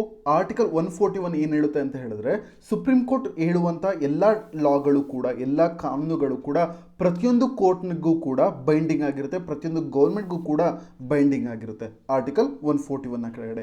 ಆದ್ರಿಂದಾಗಿ ಸುಪ್ರೀಂ ಕೋರ್ಟ್ ಮೆನ್ಷನ್ ಮಾಡುತ್ತೆ, ಈ ಎಲ್ಲ ಪ್ರೊಸೀಜರ್ಸ್ಗಳನ್ನ ಎಕ್ಸ್ಟ್ರಾ ಜುಡಿಷಿಯಲ್ ಕಿಲ್ಲಿಂಗ್ ಆದಂಥ ಸಂದರ್ಭದಲ್ಲಿ ಫಾಲೋ ಮಾಡಬೇಕು, ಪೊಲೀಸ್ ಎನ್ಕೌಂಟರ್ಗಳಲ್ಲಿ ಫಾಲೋ ಮಾಡಬೇಕು ಅಂತ ಹೇಳಿ ಕಟ್ಟುನಿಟ್ಟಾಗಿ ಸುಪ್ರೀಂ ಕೋರ್ಟ್ ತನ್ನ ನಿರ್ದೇಶನದಲ್ಲಿ ಈ ಒಂದು PUCL versus Maharashtra state of Maharashtra case 2014 ಇದರಲ್ಲಿ ಡಿಫೈನ್ ಮಾಡಿದೆ. ಇಷ್ಟು ಪಾಯಿಂಟ್ಗಳನ್ನ ನೀವು ಈ ಒಂದು ಆರ್ಟಿಕಲ್ನ ಹಿನ್ನೆಲೆಯಲ್ಲಿ ನೆನ್ಪಿಟ್ಕೊಂಡಿರ್ಬೇಕಾಗುತ್ತೆ. ಇವತ್ತಿನ ಡಿಸ್ಕಷನ್ ನಲ್ಲಿ ನಾವು ಮೊದಲನೇದಾಗಿ ಎಕ್ಸ್ಟ್ರಾ ಜುಡಿಷಿಯಲ್ ಕಿಲ್ಲಿಂಗ್ ಅಂದ್ರೆ ಏನು ಅಂತ ಹೇಳಿ ನಾವು ನೋಡಿದ್ವಿ. ನಂತರದಲ್ಲಿ ಪೊಲೀಸ್ಗಳಿಗೆ ಯಾವ ರೀತಿಯಲ್ಲಿ ಸೆಲ್ಫ್ ಡಿಫೆನ್ಸ್ ನ ಹಿನ್ನೆಲೆಯಲ್ಲಿ ಯಾವ ರೀತಿ ಹಕ್ಕುಗಳು ಇದಾವೆ ಅಂತ ಹೇಳಿ ನೋಡಿದ್ವಿ. ನಂತರದಲ್ಲಿ ಕಾನ್ಸ್ಟಿಟ್ಯೂಷನ್ ಪ್ರೊವಿಷನ್ಸ್ಗಳು ಒಬ್ಬ ಇಂಡಿವಿಜುವಲ್ಗೆ ಯಾವ ರೀತಿಯಲ್ಲಿ ಇದೆ, ಆರ್ಟಿಕಲ್ 14 ಅನ್ನ ಚರ್ಚೆ ಮಾಡಿದ್ವಿ. ನಂತರದಲ್ಲಿ ಸುಪ್ರೀಂ ಕೋರ್ಟ್ ಗೈಡ್ಲೈನ್ಸ್ಗಳು ಏನು ಹೇಳುತ್ತೆ ಈ ಒಂದು ಎಕ್ಸ್ಟ್ರಾ ಜುಡಿಷಿಯಲ್ ಕಿಲ್ಲಿಂಗ್ ನ ವಿಚಾರವಾಗಿ ಅಂತ ಹೇಳಿ ಚರ್ಚೆ ಮಾಡಿದ್ವಿ. ನಂತರದಲ್ಲಿ ಬರುವಂತದ್ದು ಈ ಟಾಪಿಕ್ ನಲ್ಲಿ ಇಂಪಾರ್ಟೆಂಟ್ ಆದ ಹೆಡ್ಲೈನ್ ಯಾವುದು ಅಂತ ಹೇಳಿದ್ರೆ NHRC ಗೈಡ್ಲೈನ್ಸ್. ನಾವು ಸುಪ್ರೀಂ ಕೋರ್ಟ್ ಗೈಡ್ಲೈನ್ಸ್ ಗಳನ್ನ ನೋಡಿದ್ವಿ. ಈಗ ನ್ಯಾಷನಲ್ ಹ್ಯೂಮನ್ ರೈಟ್ಸ್ ಕಮಿಷನ್ ಯಾವ ರೀತಿಯಲ್ಲಿ ಎಕ್ಸ್ಟ್ರಾ ಜುಡಿಷಿಯಲ್ ಕಿಲ್ಲಿಂಗ್ಸ್ ಗಳ ವಿಚಾರವಾಗಿ ಗೈಡ್ಲೈನ್ಸ್ ಗಳನ್ನ ನೀಡಿದೆ, ಮಾರ್ಗಸೂಚಿಗಳನ್ನ ನೀಡಿದೆ ಅನ್ನೋದನ್ನ ನೋಡೋಣ. ಮೊದಲನೇದಾಗಿ ಮಾರ್ಚ್ 1997 ನಲ್ಲಿ ಜಸ್ಟಿಸ್ MN ವೆಂಕಟಚಲಯ ಇವರು ಚೇರ್ಪರ್ಸನ್ ಆಗಿರ್ತಾರೆ NHRC ಅಂತ ಹೇಳಿದ್ರೆ ನ್ಯಾಷನಲ್ ಹ್ಯೂಮನ್ ರೈಟ್ಸ್ ಕಮಿಷನ್. ಈ ಒಂದು ಕಮಿಷನ್ ಚೇರ್ಪರ್ಸನ್ ವೆಂಕಟಚಲಯ ಆಗಿರ್ತಾರೆ. ಈ ಸಂದರ್ಭದಲ್ಲಿ ಇವರು ಹಲವಾರು ಗೈಡ್ಲೈನ್ಸ್ ಗಳನ್ನ ರಿಲೀಸ್ ಮಾಡ್ತಾರೆ. ಇದರಲ್ಲಿ ಇಂಪಾರ್ಟೆಂಟ್ ಪಾಯಿಂಟ್ಸ್ ಗಳನ್ನ ಹೇಳೋದಾದ್ರೆ, ಮೊದಲನೇದಾಗಿ ಎಕ್ಸ್ಟ್ರಾ ಜುಡಿಷಿಯಲ್ ಕಿಲ್ಲಿಂಗ್ ಅಂದ್ರೆ ಹೆಚ್ಚುವರಿ ನ್ಯಾಯಾಂಗ ಹತ್ಯೆ ಆದಂಥ ಸಂದರ್ಭದಲ್ಲಿ ಮೊದಲನೇದಾಗಿ FIR ರಿಜಿಸ್ಟರ್ ಮಾಡಬೇಕು. ನಂತರದಲ್ಲಿ ಇನ್ವೆಸ್ಟಿಗೇಷನ್ ಮಾಡಬೇಕು. ಇಲ್ಲಿ ಇನ್ನೊಂದು ಇಂಪಾರ್ಟೆಂಟ್ ಪಾಯಿಂಟ್ ಏನು ಅಂತ ಹೇಳಿದ್ರೆ, ಇಲ್ಲಿ ಕಂಪೆನ್ಸೇಷನ್ ಕೂಡ ಪ್ರೊವೈಡ್ ಮಾಡಬೇಕು ಅಂತ ಹೇಳಿ NHRC ತನ್ನ ಗೈಡ್ಲೈನ್ಸ್ ಗಳಲ್ಲಿ ಹೇಳುತ್ತೆ. ಅಂದ್ರೆ ಯಾವ ವ್ಯಕ್ತಿ ಅಥವಾ ಅಪರಾಧಿ ಎಕ್ಸ್ಟ್ರಾ ಜುಡಿಷಿಯಲ್ ಕಿಲ್ಲಿಂಗ್ಗೆ ಒಳಗಾಗಿ ಮೃತಪಟ್ಟಿದ್ದಂಥ ಸಂದರ್ಭದಲ್ಲಿ ಆ ಒಬ್ಬ ವ್ಯಕ್ತಿಯ ಫ್ಯಾಮಿಲಿಗೆ ಕಂಪೆನ್ಸೇಷನ್ ಕೊಡಬೇಕು, ಆ ಒಬ್ಬ ವ್ಯಕ್ತಿಯ ಮೇಲೆ ಡಿಪೆಂಡ್ ಆಗಿದ್ರೆ ಅಂತ ಹೇಳಿ ಕೂಡ ಮೆನ್ಷನ್ ಮಾಡುತ್ತೆ. ಮತ್ತು ಈ ಎಕ್ಸ್ಟ್ರಾ ಜುಡಿಷಿಯಲ್ ಕಿಲ್ಲಿಂಗ್ ಗಳನ್ನ ಡೀಲ್ ಮಾಡೋದಕ್ಕೋಸ್ಕರ ಪೊಲೀಸ್ ಸ್ಟೇಷನ್ಸ್ ಗಳಿಗೆ ಅಧಿಕಾರವಿರೋದಿಲ್ಲ. ಏಕೆ ಅಂತ ಹೇಳಿದ್ರೆ ಎನ್ಕೌಂಟರ್ ಆದಂಥ ಸಂದರ್ಭದಲ್ಲಿ ಪೊಲೀಸ್ ಸ್ಟೇಷನ್ ಕೂಡ ಒಂದು ಪಾರ್ಟಿ ಆಗಿರುತ್ತೆ. ಆದ್ರಿಂದಾಗಿ ಇಂಡಿಪೆಂಡೆಂಟ್ ಏಜೆನ್ಸೀಸ್ ಗಳಿಗೆ, ಫಾರ್ ಎಕ್ಸಾಂಪಲ್ ಸ್ಟೇಟ್ CID ಗಳಿಗೆ ಒಪ್ಪಿಸುವಂತ, ಈ ಒಂದು ಕೇಸನ್ನು ಒಪ್ಪಿಸುವಂತ ಅಧಿಕಾರವನ್ನು ಕೂಡ ಈ ಒಂದು ಗೈಡ್ಲೈನ್ಸ್ ಗಳಲ್ಲಿ NHRC ಗೈಡ್ಲೈನ್ಸ್ ಗಳಲ್ಲಿ ಮೆನ್ಷನ್ ಮಾಡಿದ್ದಾರೆ. ಅಂದ್ರೆ ಒಂದು ಇಂಡಿಪೆಂಡೆಂಟ್ ಇನ್ವೆಸ್ಟಿಗೇಷನ್ ಏಜೆನ್ಸಿಗೆ ಎಕ್ಸ್ಟ್ರಾ ಜುಡಿಷಿಯಲ್ ಕಿಲ್ಲಿಂಗ್ ಕೇಸಸ್ ಗಳನ್ನ ಒಪ್ಪಿಸಬೇಕು ಅಂತ ಹೇಳಿ ಮೆನ್ಷನ್ ಮಾಡಿದೆ. ನಂತರದಲ್ಲಿ ಈ ಗೈಡ್ಲೈನ್ಸ್ ಗಳು ನಾನು ಇಷ್ಟೊತ್ತು ಚರ್ಚೆ ಮಾಡಿದ್ದು ಇದು 1997ರ ಗೈಡ್ಲೈನ್ಸ್ ಗಳು. ನಂತರದಲ್ಲಿ ಮತ್ತೆ NHRC 2010ರಲ್ಲಿ ಗೈಡ್ಲೈನ್ಸ್ ಗಳನ್ನ ಎಕ್ಸ್ಟೆಂಡ್ ಮಾಡುತ್ತೆ. ಈ ಸಂದರ್ಭದಲ್ಲಿ ಯಾವ ಗೈಡ್ಲೈನ್ಸ್ ಗಳನ್ನ ಆಡ್ ಮಾಡ್ತಾರೆ ಅಂತ ಹೇಳಿದ್ರೆ, ಮ್ಯಾಜಿಸ್ಟೀರಿಯಲ್ ಲೆವೆಲ್ ನಲ್ಲಿ ತನಿಖೆ ಆಗಬೇಕು. ಅಂದ್ರೆ ಪೊಲೀಸ್ ಕ್ರಿಯೆ ಸಂದರ್ಭದಲ್ಲಿ ಸಂಭವಿಸುವಂತಹ ಸಾವಿನ ಎಲ್ಲಾ ಪ್ರಕರಣಗಳಲ್ಲೂ ಕೂಡ ಮ್ಯಾಜಿಸ್ಟೀರಿಯಲ್ ವಿಚಾರಣೆ ನಡೆಸಬೇಕು ಅಂತ ಹೇಳಿ ಹೇಳ್ತಾರೆ. ಮತ್ತು ಇದು 3 ತಿಂಗಳ ಒಳಗೆ ನಡೆಸಬೇಕು ಅಂತ ಹೇಳಿ ಮೆನ್ಷನ್ ಮಾಡ್ತಾರೆ. ನಂತರದಲ್ಲಿ ಕಮಿಷನ್ಸ್ ಗಳಿಗೆ ರಿಪೋರ್ಟ್ ಅನ್ನ ಸಬ್ಮಿಟ್ ಮಾಡೋದ್ರ ವಿಚಾರವಾಗಿ ಇಲ್ಲಿ 2 ರಿಪೋರ್ಟ್ಗಳು ಬರುತ್ತೆ, ಪ್ರಿಲಿಮಿನರಿ ರಿಪೋರ್ಟ್ ಮತ್ತು ಸೆಕೆಂಡರಿ ರಿಪೋರ್ಟ್ ಅಂತ ಹೇಳಿ. ಪ್ರಿಲಿಮಿನರಿ ರಿಪೋರ್ಟ್ ಅನ್ನ 48 ಗಂಟೆ ಒಳಗಡೆ ಸಬ್ಮಿಟ್ ಮಾಡಬೇಕು ಮತ್ತು ಸೆಕೆಂಡರಿ ರಿಪೋರ್ಟ್ ಅನ್ನ 3 ತಿಂಗಳ ಒಳಗೆ ಸಬ್ಮಿಟ್ ಮಾಡಬೇಕು ಅಂತ ಹೇಳಿ NHRC ತನ್ನ ಗೈಡ್ಲೈನ್ಸ್ ಗಳಲ್ಲಿ ಮೆನ್ಷನ್ ಮಾಡಿದೆ. ಇಷ್ಟು ಈ ಒಂದು NHRC ನೀಡಿರುವಂತಹ ಗೈಡ್ಲೈನ್ಸ್ ಗಳ ವಿಚಾರವಾಗಿದೆ. ಇಷ್ಟು ಪಾಯಿಂಟ್ ಗಳನ್ನ ನೀವು ಈ ಒಂದು ಆರ್ಟಿಕಲ್ ನ ಹಿನ್ನೆಲೆಯಲ್ಲಿ ನೆನ್ಪಿಟ್ಕೊಂಡಿರ್ಬೇಕಾಗುತ್ತೆ. ನಾವು ಇವತ್ತು ದೀರ್ಘವಾಗಿ ಎಕ್ಸ್ಟ್ರಾ ಜುಡಿಷಿಯಲ್ ಕಿಲ್ಲಿಂಗ್ ನ ವಿಚಾರವಾಗಿ ಚರ್ಚೆ ಮಾಡಿದ್ವಿ. ಮೊದಲನೇದಾಗಿ ಡೆಫಿನೇಷನ್ ನ ಚರ್ಚೆ ಮಾಡಿದ್ವಿ. ನಂತರದಲ್ಲಿ ಕಾನ್ಸ್ಟಿಟ್ಯೂಷನ್ ಪ್ರೊವಿಷನ್ಸ್ ಗಳಾಗಿರ್ಬೋದು ಅಥವಾ ಪೊಲೀಸರಿಗೆ ಇರುವಂತಹ ಹಕ್ಕುಗಳು ಆಗಿರ್ಬೋದು ಮತ್ತು ಗೈಡ್ಲೈನ್ಸ್ ಗಳ ವಿಚಾರವಾಗಿ ಬಂದಿದ್ದಾದ್ರೆ ಸುಪ್ರೀಂ ಕೋರ್ಟ್ ಯಾವ ರೀತಿಯಲ್ಲಿ ಗೈಡ್ಲೈನ್ಸ್ ಗಳನ್ನ ನೀಡಿದೆ, PUCL versus state of Maharashtra case 2014 ಮತ್ತು 1997 ಮತ್ತು 2010ರಲ್ಲಿ ನೀಡಿರುವಂತಹ national human rights commission guidelines ಗಳನ್ನು ಕೂಡ ನಾವು ಚರ್ಚೆ ಮಾಡಿದ್ವಿ. ಇಷ್ಟು ಪಾಯಿಂಟ್ಗಳನ್ನ ನೀವು ಈ ಒಂದು ಆರ್ಟಿಕಲ್ ನ ಹಿನ್ನೆಲೆಯಲ್ಲಿ ನೆನ್ಪಿಟ್ಕೊಂಡಿರ್ಬೇಕಾಗುತ್ತೆ.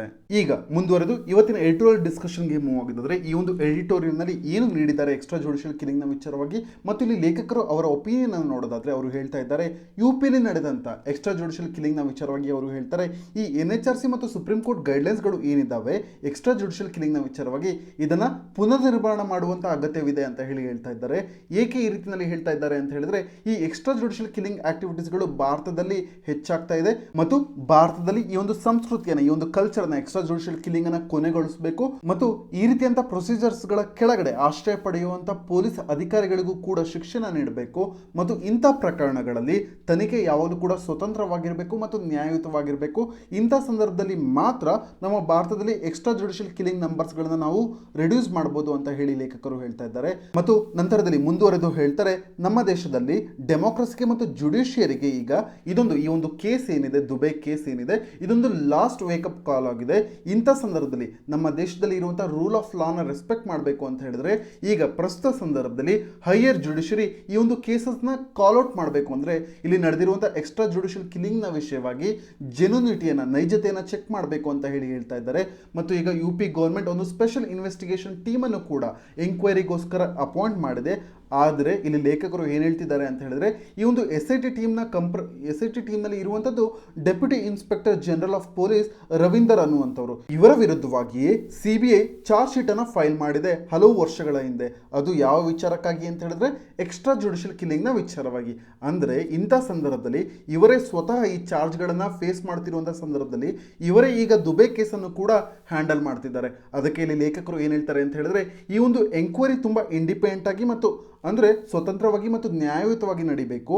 ಅದಕ್ಕಾಗಿ ಈಗ ರಿಟೈರ್ಡ್ ಜಡ್ಜನ್ನು ಅಪಾಯಿಂಟ್ ಮಾಡಬೇಕು.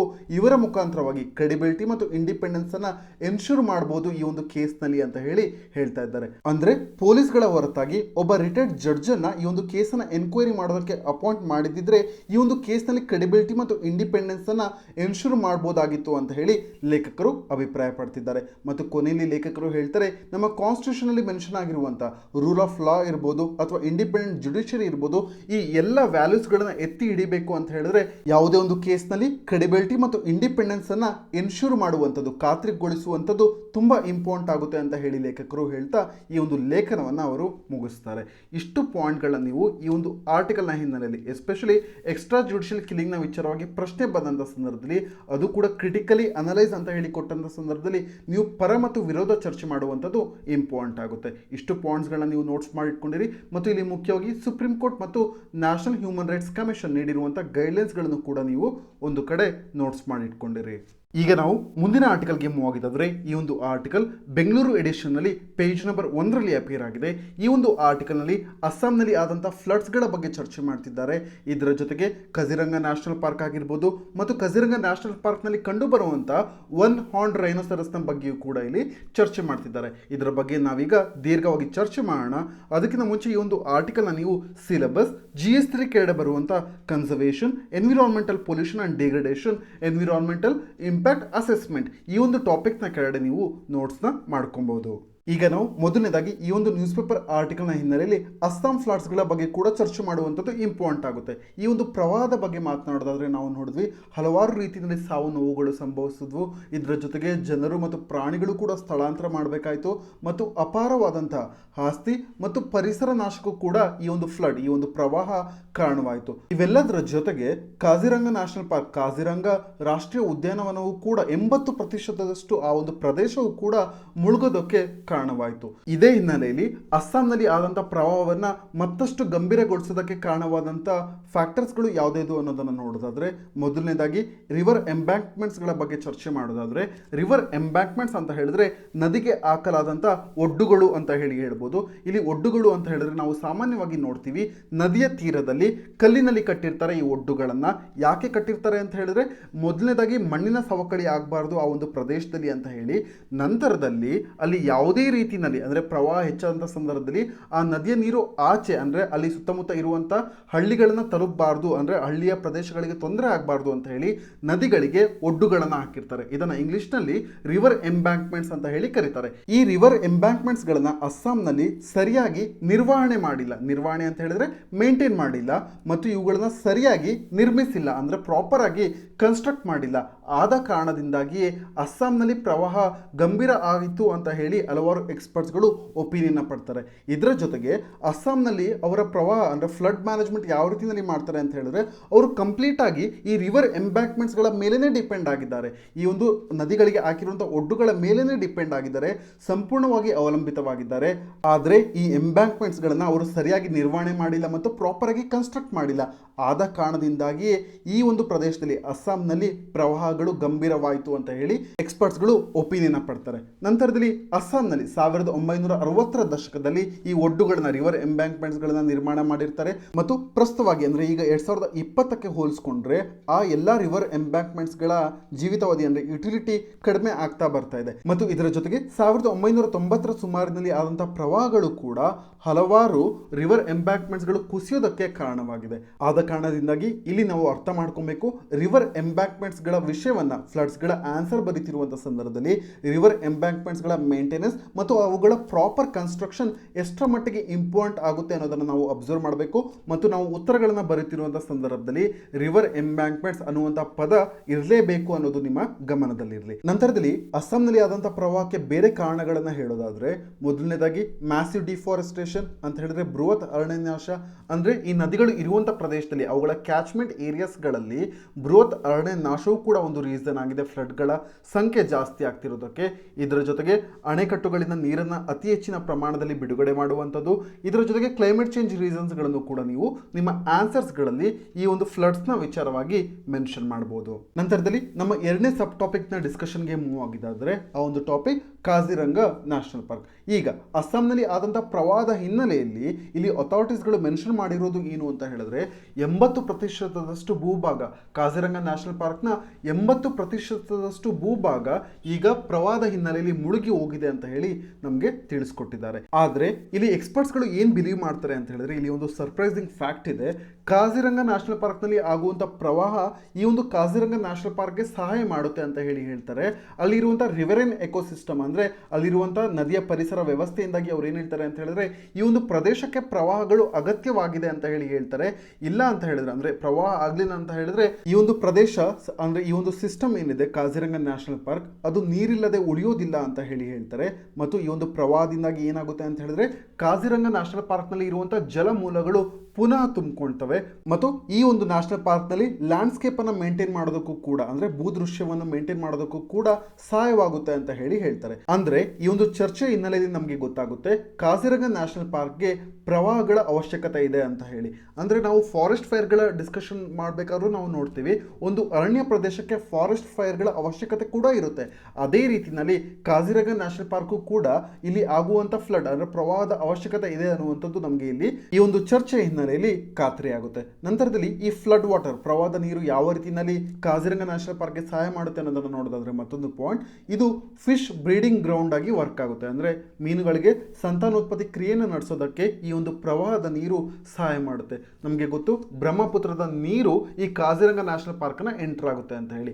ಈ ಬ್ರಹ್ಮಪುತ್ರದ ನೀರು ಅತಿ ಹೆಚ್ಚಿನ ಪ್ರಮಾಣದಲ್ಲಿ ಬಂದಂತ ಸಂದರ್ಭದಲ್ಲಿ ಈ ನೀರು ಮೀನುಗಳಿಗೆ ಬ್ರೀಡಿಂಗ್ ಗ್ರೌಂಡ್ ಆಗಿ ವರ್ಕ್ ಆಗುತ್ತೆ. ಇಷ್ಟು ಪಾಯಿಂಟ್ಗಳನ್ನ ನೀವು ಈ ಒಂದು ಆರ್ಟಿಕಲ್ನ ಹಿನ್ನೆಲೆಯಲ್ಲಿ ಫ್ಲಡ್ಗಳು ಅಂದ್ರೆ ಪ್ರವಾಹಗಳು ಯಾವ ರೀತಿಯಲ್ಲಿ ಕಾಜಿರಂಗ ನ್ಯಾಷನಲ್ ಪಾರ್ಕ್ನಲ್ಲಿ ಅಲ್ಲಿರುವಂತಹ ಭೂದೃಶ್ಯವನ್ನ ಅಂದ್ರೆ ಅಲ್ಲಿರುವಂತಹ ಲ್ಯಾಂಡ್ಸ್ಕೇಪ್ ಅನ್ನ ಕಾಪಾಡಿಕೊಳ್ಳುವುದಕ್ಕೆ ಮತ್ತು ಅಲ್ಲಿರುವಂತಹ ಜಲಮೂಲಗಳನ್ನು ಪುನಃ ಪ್ರತಿಸ್ಥಾಪನೆ ಅಥವಾ ತುಂಬಿಸೋದಕ್ಕೆ ಯಾವ ರೀತಿಯಲ್ಲಿ ಸಹಾಯ ಮಾಡುತ್ತೆ ಅನ್ನೋದನ್ನು ನೀವು ನೆನಪಿಟ್ಕೊಂಡಿರಬೇಕು. ನಂತರದಲ್ಲಿ ಕಾಜಿರಂಗ ನ್ಯಾಷನಲ್ ಪಾರ್ಕ್ ನಮ್ಮ ಪ್ಲಿಮ್ಸ್ ಪಾಯಿಂಟ್ ಆಫ್ ವ್ಯೂನಿಂದ ತುಂಬಾ ಇಂಪಾರ್ಟೆಂಟ್ ಆದಂಥ ಟಾಪಿಕ್ ಆಗುತ್ತೆ. ಇದು ಇರುವಂಥದ್ದು ಅಸ್ಸಾಂ ರಾಜ್ಯದಲ್ಲಿ. ಇದರ ಲೊಕೇಶನ್ ಅನ್ನು ನೋಡೋದಾದ್ರೆ ಉತ್ತರ ಭಾಗದಲ್ಲಿ ಬ್ರಹ್ಮಪುತ್ರ ನದಿ ಹರಿತಾ ಇದ್ರೆ ದಕ್ಷಿಣ ಭಾಗದಲ್ಲಿ ಕಾರ್ಬಿ ಆಂಗ್ಲಾಂಗ್ ಹಿಲ್ಸ್ಗಳು ಕಾಣೋದಕ್ಕೆ ಸಿಗುತ್ತೆ ಅಂತ ಹೇಳಿದ್ರೆ ಈ ಒಂದು ನ್ಯಾಷನಲ್ ಪಾರ್ಕ್ ನೀವು ಈ ಚಿತ್ರದಲ್ಲಿ ಗಮನಿಸಬಹುದು.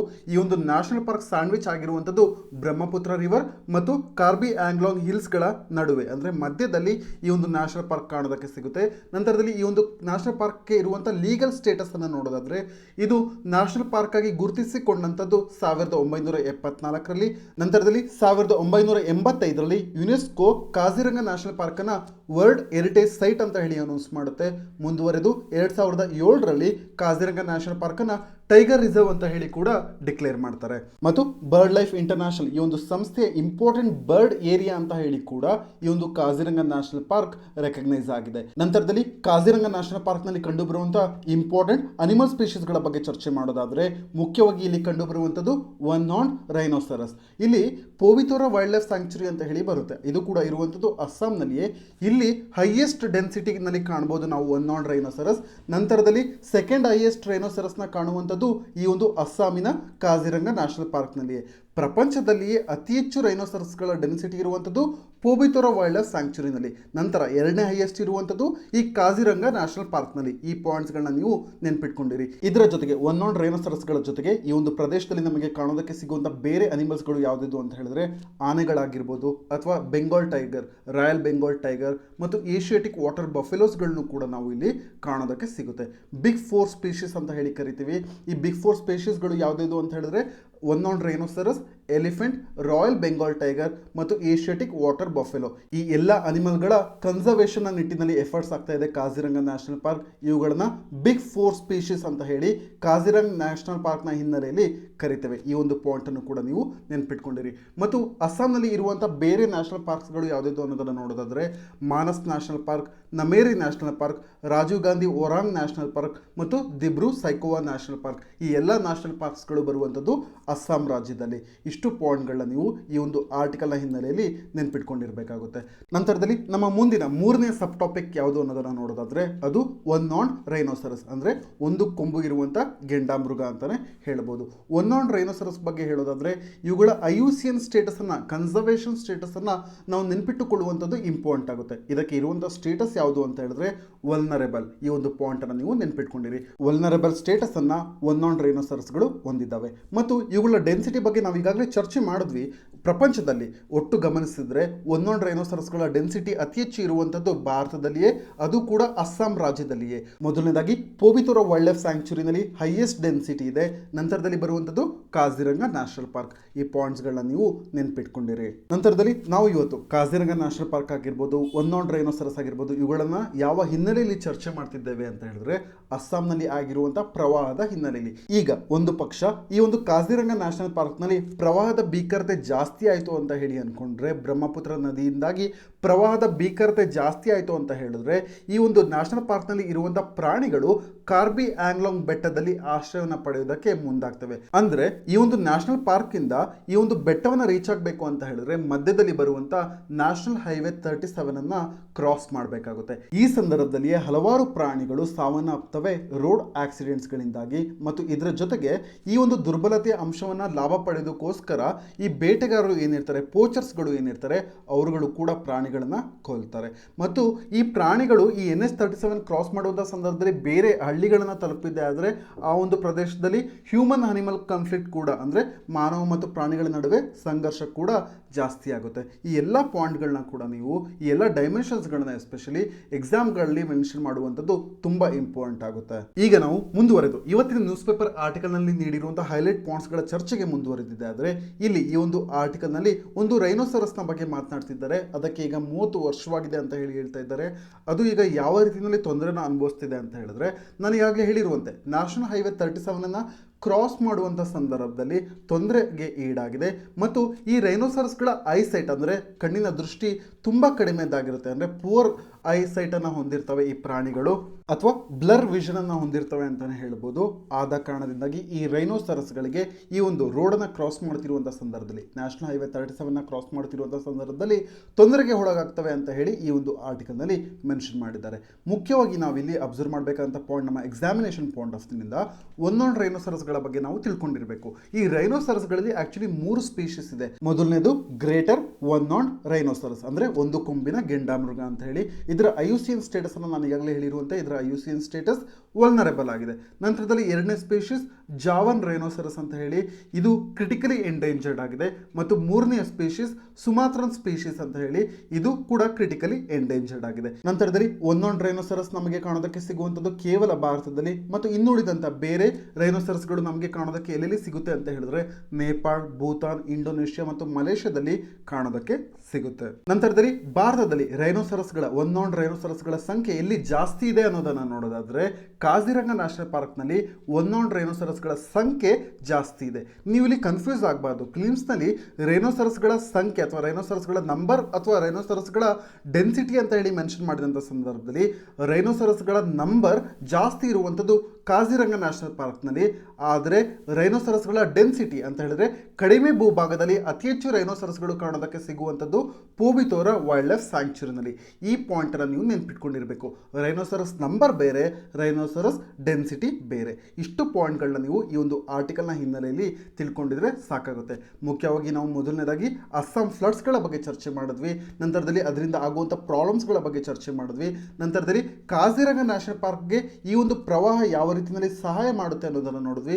ಮುಂದುವರೆದು ನಾವು ಒನ್ ರೈನೋಸರಸ್ಗಳ ಬಗ್ಗೆ ಚರ್ಚೆ ಮಾಡಿದ್ವಿ. ಈ ಎಲ್ಲ ವಿಷಯಗಳನ್ನ ನೀವು ಒಂದ್ ಕಡೆ ನೋಟ್ಸ್ ಮಾಡಿ ಇಟ್ಕೊಂಡಿರಿ. ಇದು ನಮಗೆ ಎಕ್ಸಾಮಿನೇಷನ್ ಪಾಯಿಂಟ್ ಆಫ್ ಇಂದ ಇಂಪಾರ್ಟೆಂಟ್ ಆಗುತ್ತೆ. ಏಕೆ ಅಂತ ಹೇಳಿದ್ರೆ ಇದು ಎನ್ವಿರಾನ್ಮೆಂಟ್ ಟಾಪಿಕ್ ಆಗಿರೋದ್ರಿಂದ ಇದು ನಮಗೆ ಪ್ರಿಲಿಮ್ಸ್ ಮತ್ತು ಮೇನ್ಸ್ ನಲ್ಲಿ ಈ ಎರಡು ಎಕ್ಸಾಮಿನೇಷನ್ಸ್ಗಳಲ್ಲೂ ಕೂಡ ಸಹಾಯಕ್ಕೆ ಬರುತ್ತೆ. ಈಗ ನಾವು ಮುಂದಿನ ಆರ್ಟಿಕಲ್ಗೆ ಹೋಗಿದ್ರೆ ಈ ಒಂದು ಆರ್ಟಿಕಲ್ ಬೆಂಗಳೂರು ಎಡಿಷನ್ನಲ್ಲಿ ಪೇಜ್ ನಂಬರ್ 6ರಲ್ಲಿ ಅಪೇರ್ ಆಗಿದೆ. ಈ ಒಂದು ಆರ್ಟಿಕಲ್ನಲ್ಲಿ ಏನು ಚರ್ಚೆ ಮಾಡ್ತಿದ್ದಾರೆ ಅಂತ ಹೇಳಿದ್ರೆ ಮುಂದಿನ ದಿನಗಳಲ್ಲಿ ನಡೆಯಬೇಕಾಗಿರುವಂಥ ಮಲಬಾರ್ ಎಕ್ಸರ್ಸೈಸ್ನಲ್ಲಿ ಆಸ್ಟ್ರೇಲಿಯಾನ ಇನ್ಕ್ಲೂಡ್ ಮಾಡ್ಕೊಬೇಕೋ ಬೇಡವೋ ಅಂತ ಹೇಳಿ ಇದರ ವಿಚಾರವಾಗಿ ಇಲ್ಲಿ ಚರ್ಚೆ ಮಾಡ್ತಿದ್ದಾರೆ. ಆಸ್ಟ್ರೇಲಿಯಾನ ಇನ್ಕ್ಲೂಡ್ ಮಾಡ್ಕೊಳೋದ್ರಿಂದ ಯಾವ ರೀತಿಯಲ್ಲಿ ಲಾಭವಾಗುತ್ತೆ ಮತ್ತು ಕೈ ಬಿಡೋದ್ರಿಂದ ಆಗುವಂಥ ಕನ್ಸರ್ನ್ಸ್ಗಳ ಬಗ್ಗೆ ಚರ್ಚೆ ಮಾಡ್ತಿದ್ದಾರೆ.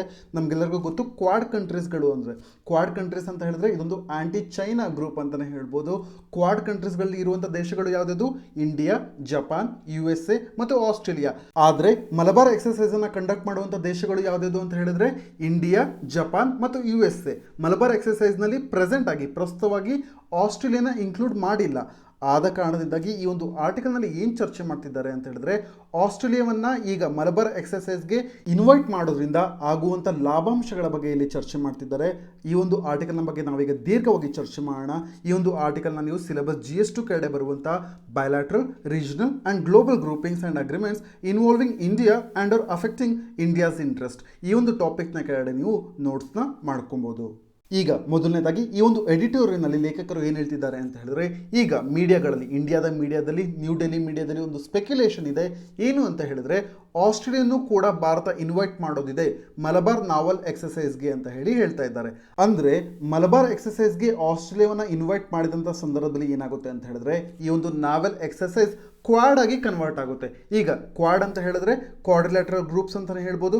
ಕ್ವಾಡ್ನಲ್ಲಿ ಇರುವಂಥ 4 ದೇಶಗಳು ಯಾವುದಿದು ಅಂತ ಹೇಳಿದ್ರೆ ಭಾರತ, ಆಸ್ಟ್ರೇಲಿಯಾ, USA ಮತ್ತು ಜಪಾನ್. ಈ 4 ದೇಶಗಳು ಸೇರಿ ಕ್ವಾಡ್ ಅಂತ ಹೇಳಿ ಒಂದು ಗ್ರೂಪನ್ನು ಮಾಡಿದ್ದಾವೆ. ಮತ್ತು ಈ ಒಂದು ಗ್ರೂಪ್ನ ಮುಖ್ಯವಾದ ಆಬ್ಜೆಕ್ಟಿವ್ ಏನಾಗಿರುತ್ತೆ ಅಂತ ಹೇಳಿದ್ರೆ ಆಂಟಿ ಚೈನಾ ಫೀಲಿಂಗ್ಸ್ ಆಗಿರುತ್ತೆ. ಅಂತ ಹೇಳಿದ್ರೆ ಚೈನಾದ ಪಾರುಪತ್ಯವನ್ನು ತಡೆಗಟ್ಟಬೇಕು ಅಂತ ಹೇಳಿನೇ ಈ ಒಂದು ಗ್ರೂಪನ್ನು ಮಾಡಲಾಗಿರುತ್ತೆ. ನವೆಂಬರ್ 2017ರಲ್ಲಿ ಈ ಒಂದು ಪಾಯಿಂಟ್ ನೀವು ನೆನ್ಪಿಟ್ಕೊಂಡಿರಿ. ನಂತರದಲ್ಲಿ ಚೈನಾದ ಪ್ರೆಸೆನ್ಸ್ ಯಾವ ರೀತಿಯಲ್ಲಿ ಯಾವ ಏರಿಯಾದಲ್ಲಿ ಜಾಸ್ತಿ ಆಗ್ತಿದೆ ಅನ್ನೋದನ್ನು ನೋಡೋದಾದ್ರೆ ಮೊದಲನೇದಾಗಿ ಏಷ್ಯಾ ಪೆಸಿಫಿಕ್ ರೀಜನ್ನಲ್ಲಿ ಆಗಿರ್ಬೋದು, ಇಂಡೋ ಪೆಸಿಫಿಕ್ ರೀಜನ್ನಲ್ಲಿ ಆಗಿರ್ಬೋದು ಚೈನಾದ ಇಂಟರ್ಫರೆನ್ಸ್ ಜಾಸ್ತಿ ಆಗ್ತಿದೆ ಮತ್ತು ಅವರುಗಳ ಮಿಲಿಟರಿ ಪ್ರೆಸೆನ್ಸ್ ಕೂಡ ಜಾಸ್ತಿ ಆಗ್ತಿದೆ.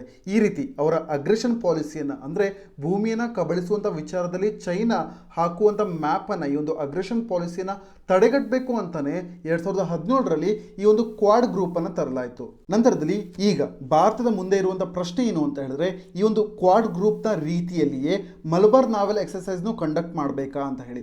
ಏಕೆ ಅಂತ ಹೇಳಿದ್ರೆ ಪ್ರಸ್ತುತವಾಗಿ ಮಲಬಾರ್ ನಾವೆಲ್ ಎಕ್ಸರ್ಸೈಸನ್ನು ಕಂಡಕ್ಟ್ ಮಾಡ್ತಿರುವಂಥದ್ದು ಕೇವಲ ಭಾರತ, ಜಪಾನ್ ಮತ್ತು USA. ಇದರಲ್ಲಿ ಈ ಒಂದು ಗ್ರೂಪ್ನಲ್ಲಿ ಆಸ್ಟ್ರೇಲಿಯಾ ಇಲ್ಲ. ಆದರೆ ಈ ಸಂದರ್ಭದಲ್ಲಿ ಆಸ್ಟ್ರೇಲಿಯಾ ಇನ್ಕ್ಲೂಡ್ ಮಾಡಿದ್ದೆ ಆದರೆ ಇದೊಂದು ಆಂಟಿ ಚೈನಾ ಮೆಸೇಜ್ ಹೋಗುತ್ತೆ ಅಥವಾ ಆಂಟಿ ರಷ್ಯಾ ಮೆಸೇಜ್ ಹೋಗುತ್ತೆ ಅಂತ ಹೇಳಿ ಭಾರತ ತನ್ನ ಕನ್ಸರ್ನ್ಸನ್ನು ಹೊಂದಿದೆ.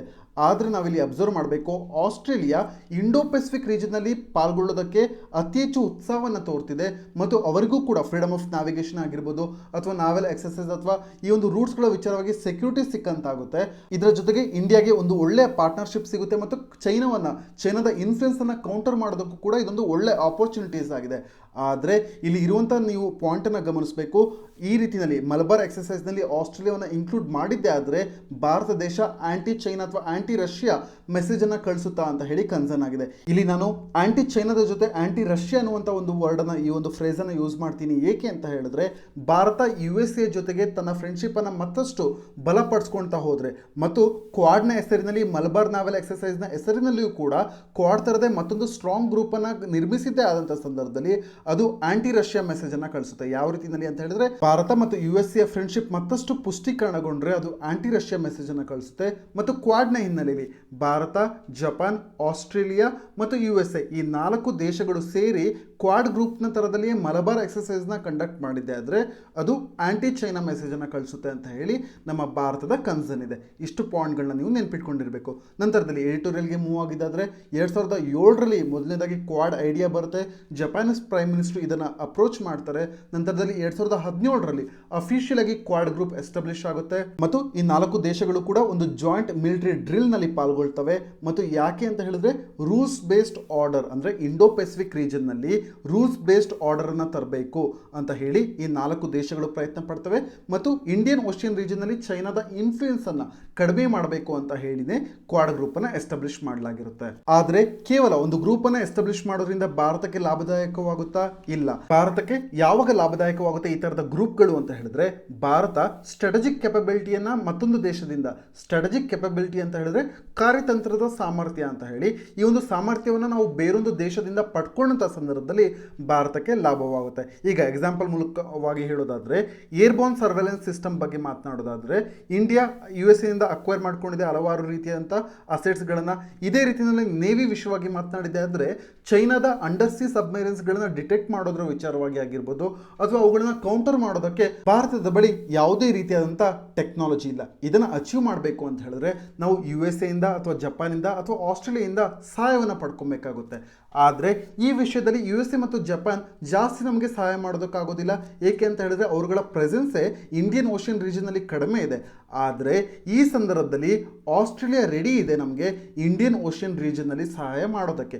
ಆದ ಕಾರಣದಿಂದಾಗಿ ಇಲ್ಲಿ ಲೇಖಕರು ಹೇಳ್ತಾ ಇದ್ದಾರೆ ಆಸ್ಟ್ರೇಲಿಯಾಗೆ ಮಲಬಾರ್ ಎಕ್ಸರ್ಸೈಸ್ನಲ್ಲಿ ಪಾಲ್ಗೊಳ್ಳೋದಕ್ಕೆ ಸಹಾಯ ಮಾಡಿದಂಥ ಸಂದರ್ಭದಲ್ಲಿ ನಾವು ಅವರುಗಳಿಂದ ಸರ್ವೆಲೆನ್ಸ್ ಸಿಸ್ಟಮ್ನ ಪಡ್ಕೊಬೋದು, ಟೆಕ್ನಾಲಜಿಕಲ್ ಅಡ್ವಾಂಟೇಜನ್ನು ಪಡ್ಕೊಬೋದು ಅಂತ ಹೇಳಿ ಇಲ್ಲಿ ಲೇಖಕರು ಮೆನ್ಷನ್ ಮಾಡ್ತಿದ್ದಾರೆ. ನಿಮಗೆ ಇಲ್ಲಿ ಈ ಒಂದು ಪಾಯಿಂಟ್ ಅರ್ಥವಾಗಿದೆ ಅಂತ ಹೇಳಿ ಭಾವಿಸ್ತೇನೆ. ಮೊದಲನೇದಾಗಿ ಏರ್ಬೋರ್ನ್ ಸರ್ವೆಲೆನ್ಸ್ ಸಿಸ್ಟಮ್ಗೆ USA ನಮಗೆ ಸಹಾಯ ಮಾಡ್ತಿದೆ. ಆದರೆ ಇಂಡಿಯನ್ ನೇವಿಗೆ ಅಂಡರ್ ಸಿ ಕೆಪಬಿಲಿಟಿಯನ್ನು ಇನ್ಕ್ರೀಸ್ ಮಾಡ್ಕೊಳ್ಳೋದಕ್ಕೆ ಅಥವಾ ಚೈನೀಸ್ ಸಬ್ಮೆರಿನ್ಸ್ಗಳನ್ನು ಕೌಂಟರ್ ಮಾಡೋದಕ್ಕೆ ಅಥವಾ ಡಿಟೆಕ್ಟ್ ಮಾಡೋದಕ್ಕೆ ಭಾರತದ ಬಳಿ ಯಾವುದೇ ಟೆಕ್ನಾಲಜಿ ಇಲ್ಲ.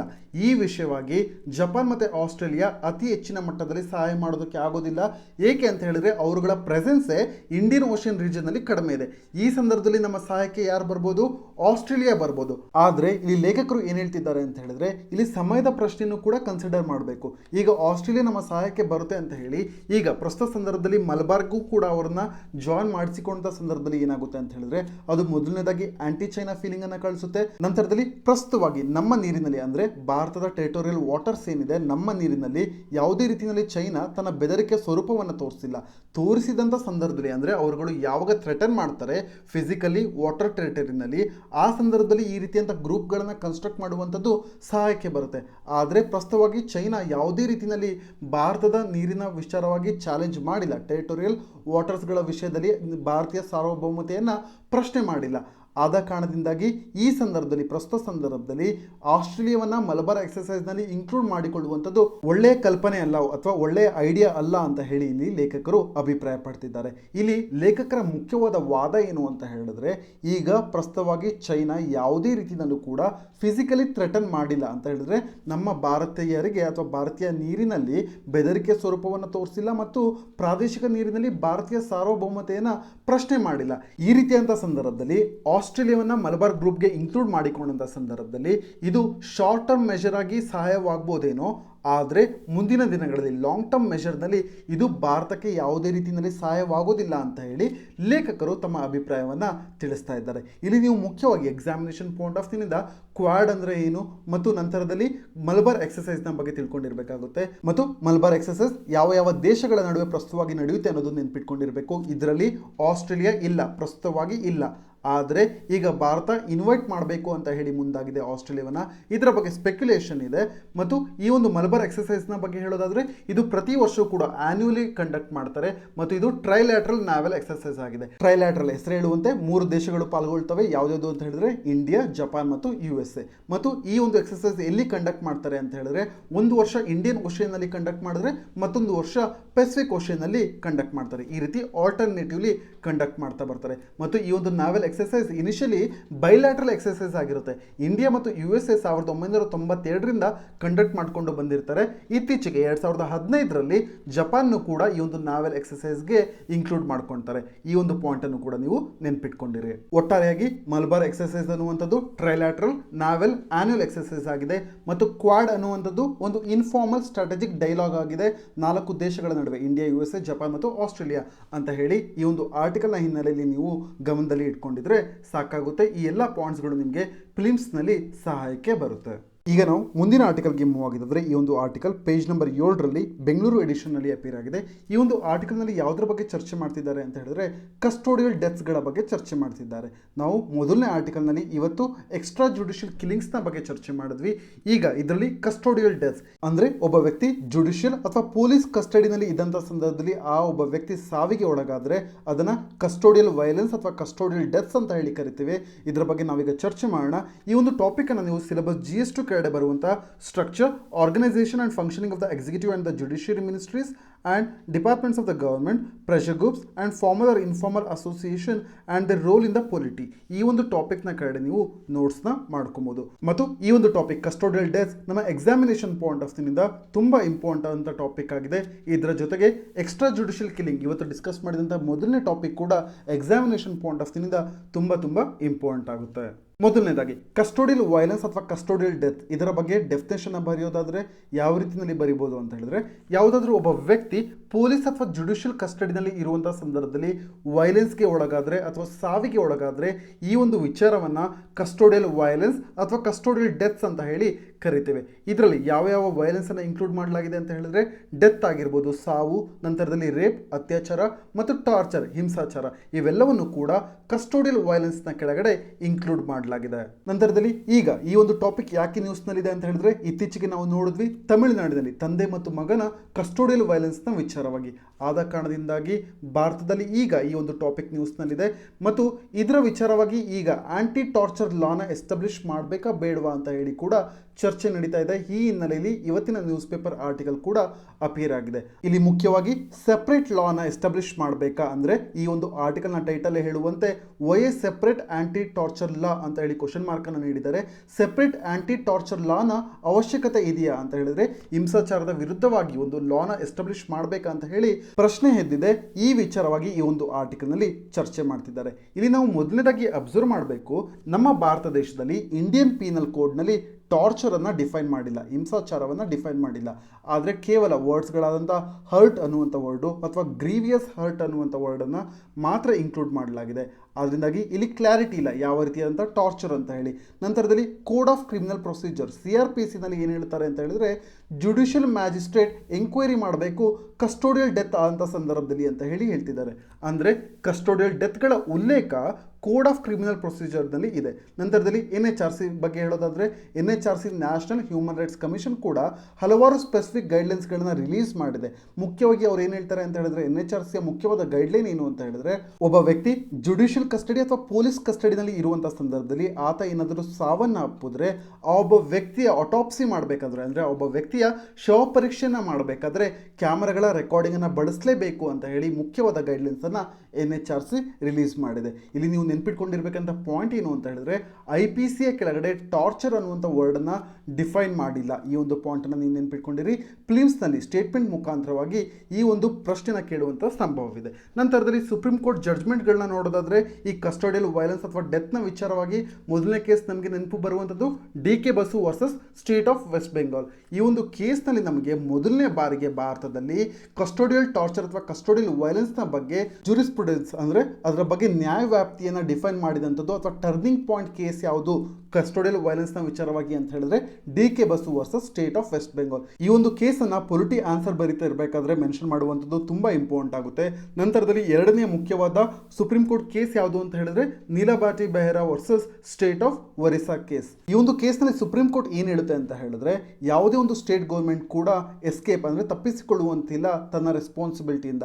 ಅದು ಯಾವ ವಿಚಾರವಾಗಿ ಅಂತ ಹೇಳಿದ್ರೆ ಕಂಪೆನ್ಸೇಷನ್ ಪೇ ಮಾಡುವಂತ ವಿಚಾರದಲ್ಲಿ. ಅಂದ್ರೆ ಯಾವುದಾದ್ರೂ ಒಬ್ಬ ವ್ಯಕ್ತಿ ಕಸ್ಟೋಡಿಯಲ್ ಡೆತ್ ಅನ್ನ ಅನುಭವಿಸಿದಂತ ಸಂದರ್ಭದಲ್ಲಿ, ಅದು ಕೂಡ ಹಿಂಸಾಚಾರದ ವಿಷಯದ ಹಿನ್ನೆಲೆಯಲ್ಲಿಯೇ ಒಬ್ಬ ವ್ಯಕ್ತಿ ಸಾವನ್ನ ಅನುಭವಿಸಿದ್ರೆ ಆ ಸಂದರ್ಭದಲ್ಲಿ ಒಂದು ಸ್ಟೇಟ್ ಕಂಪೆನ್ಸೇಷನ್ ಪೇ ಮಾಡೋದಕ್ಕೆ ಲೇಬಲ್ ಆಗಿರುತ್ತೆ ಅಂತ ಹೇಳಿ ಈ ಒಂದು ಕೇಸ್ ನಲ್ಲಿ ಮೆನ್ಷನ್ ಮಾಡ್ತಾರೆ. ನಂತರದಲ್ಲಿ ಎರಡನೇ ಇಂಪಾರ್ಟೆಂಟ್ ಪಾಯಿಂಟ್ ಈ ಒಂದು ಕೇಸ್ನ ಕೆಳಗಡೆ ಯಾವುದು ಅಂತ ಹೇಳಿದ್ರೆ ಯಾವ್ದಾದ್ರು ಒಬ್ಬ ವ್ಯಕ್ತಿಯ ಕಸ್ಟೋಡಿಯಲ್ ಡೆತ್ಗೆ ಒಬ್ಬ ಪೊಲೀಸ್ ಮ್ಯಾನ್ ರೀಸನ್ ಆಗಿದ್ರೆ, ಆ ಒಬ್ಬ ವ್ಯಕ್ತಿ ಪೊಲೀಸ್ ರೀಸನ್ ಆಗಿದ್ರೆ ಆ ಸಂದರ್ಭದಲ್ಲಿ ಆ ಒಬ್ಬ ವ್ಯಕ್ತಿಗೆ ಡೆತ್ ಪೆನಾಲ್ಟಿಯನ್ನು ಅನೌನ್ಸ್ ಮಾಡಬೇಕು ಅಂತ ಹೇಳಿ ಕೂಡ ಈ ಒಂದು ಕೇಸ್ನಲ್ಲಿ ನೀಲಾಬಾಟಿ Behera versus state of Orissa ಕೇಸ್ನಲ್ಲಿ ಮೆನ್ಷನ್ ಮಾಡಿರ್ತಾರೆ. ಆದ್ರೆ 262ನೇ ಲಾ ಕಮಿಷನ್ ರಿಪೋರ್ಟ್ ನಲ್ಲಿ ಅವರು ಏನ್ ರಿಕಮೆಂಡ್ ಮಾಡ್ತಾರೆ ಅಂತ ಹೇಳಿದ್ರೆ ಈ ಒಂದು ಲಾ ಕಮಿಷನ್ ರಿಪೋರ್ಟ್ ನಲ್ಲಿ ಈ ಒಂದು ಡೆತ್ ಪೆನಾಲ್ಟಿಯನ್ನ ಅಬೋಲಿಷ್ ಅಂದ್ರೆ ಅದನ್ನ ತೆಗೆದು ಹಾಕ್ತಾರೆ, ನಿರ್ಮೂಲನೆ ಮಾಡ್ತಾರೆ. ಕೇವಲ ಟೆರರಿಸಂ ರಿಲೇಟೆಡ್ ಅಫೆನ್ಸಸ್ ಗಳಿಗೆ ಮಾತ್ರ ಡೆತ್ ಪೆನಾಲ್ಟಿಯನ್ನು ಅನೌನ್ಸ್ ಮಾಡಬೇಕು ಅಂತ ಹೇಳಿ 262ನೇ ಲಾ ಕಮಿಷನ್ ರಿಪೋರ್ಟ್ ನಲ್ಲಿ ಮೆನ್ಷನ್ ಮಾಡ್ತಾರೆ. ಇದರ ಜೊತೆಗೆ ಥರ್ಡ್ ಡಿಗ್ರಿ ಮೆಥಡ್ಸ್ ಗಳನ್ನ ರಿಪ್ಲೇಸ್ ಮಾಡಬೇಕು. ಥರ್ಡ್ ಡಿಗ್ರಿ ಮೆಥಡ್ಸ್ ಅಂತ ಹೇಳಿದ್ರೆ ಅತಿ ಹೆಚ್ಚು ಹಿಂಸಾಚಾರ ಮಾಡಿ ಒಬ್ಬ ಅಪರಾಧಿಯಿಂದ ಸಾಕ್ಷಿಗಳನ್ನ ಕಲೆ ಹಾಕುವಂತ ಮೆಥಡ್ಸ್ ಗಳನ್ನ ತೆಗೆದು ಹಾಕಬೇಕು ಮತ್ತು ಇವುಗಳನ್ನ ಸೈಂಟಿಫಿಕ್ ಸ್ಕಿಲ್ಸ್ ಗಳಿಂದ ರೀಪ್ಲೇಸ್ ಮಾಡಬೇಕು ಅಂತ ಹೇಳ್ತಾರೆ.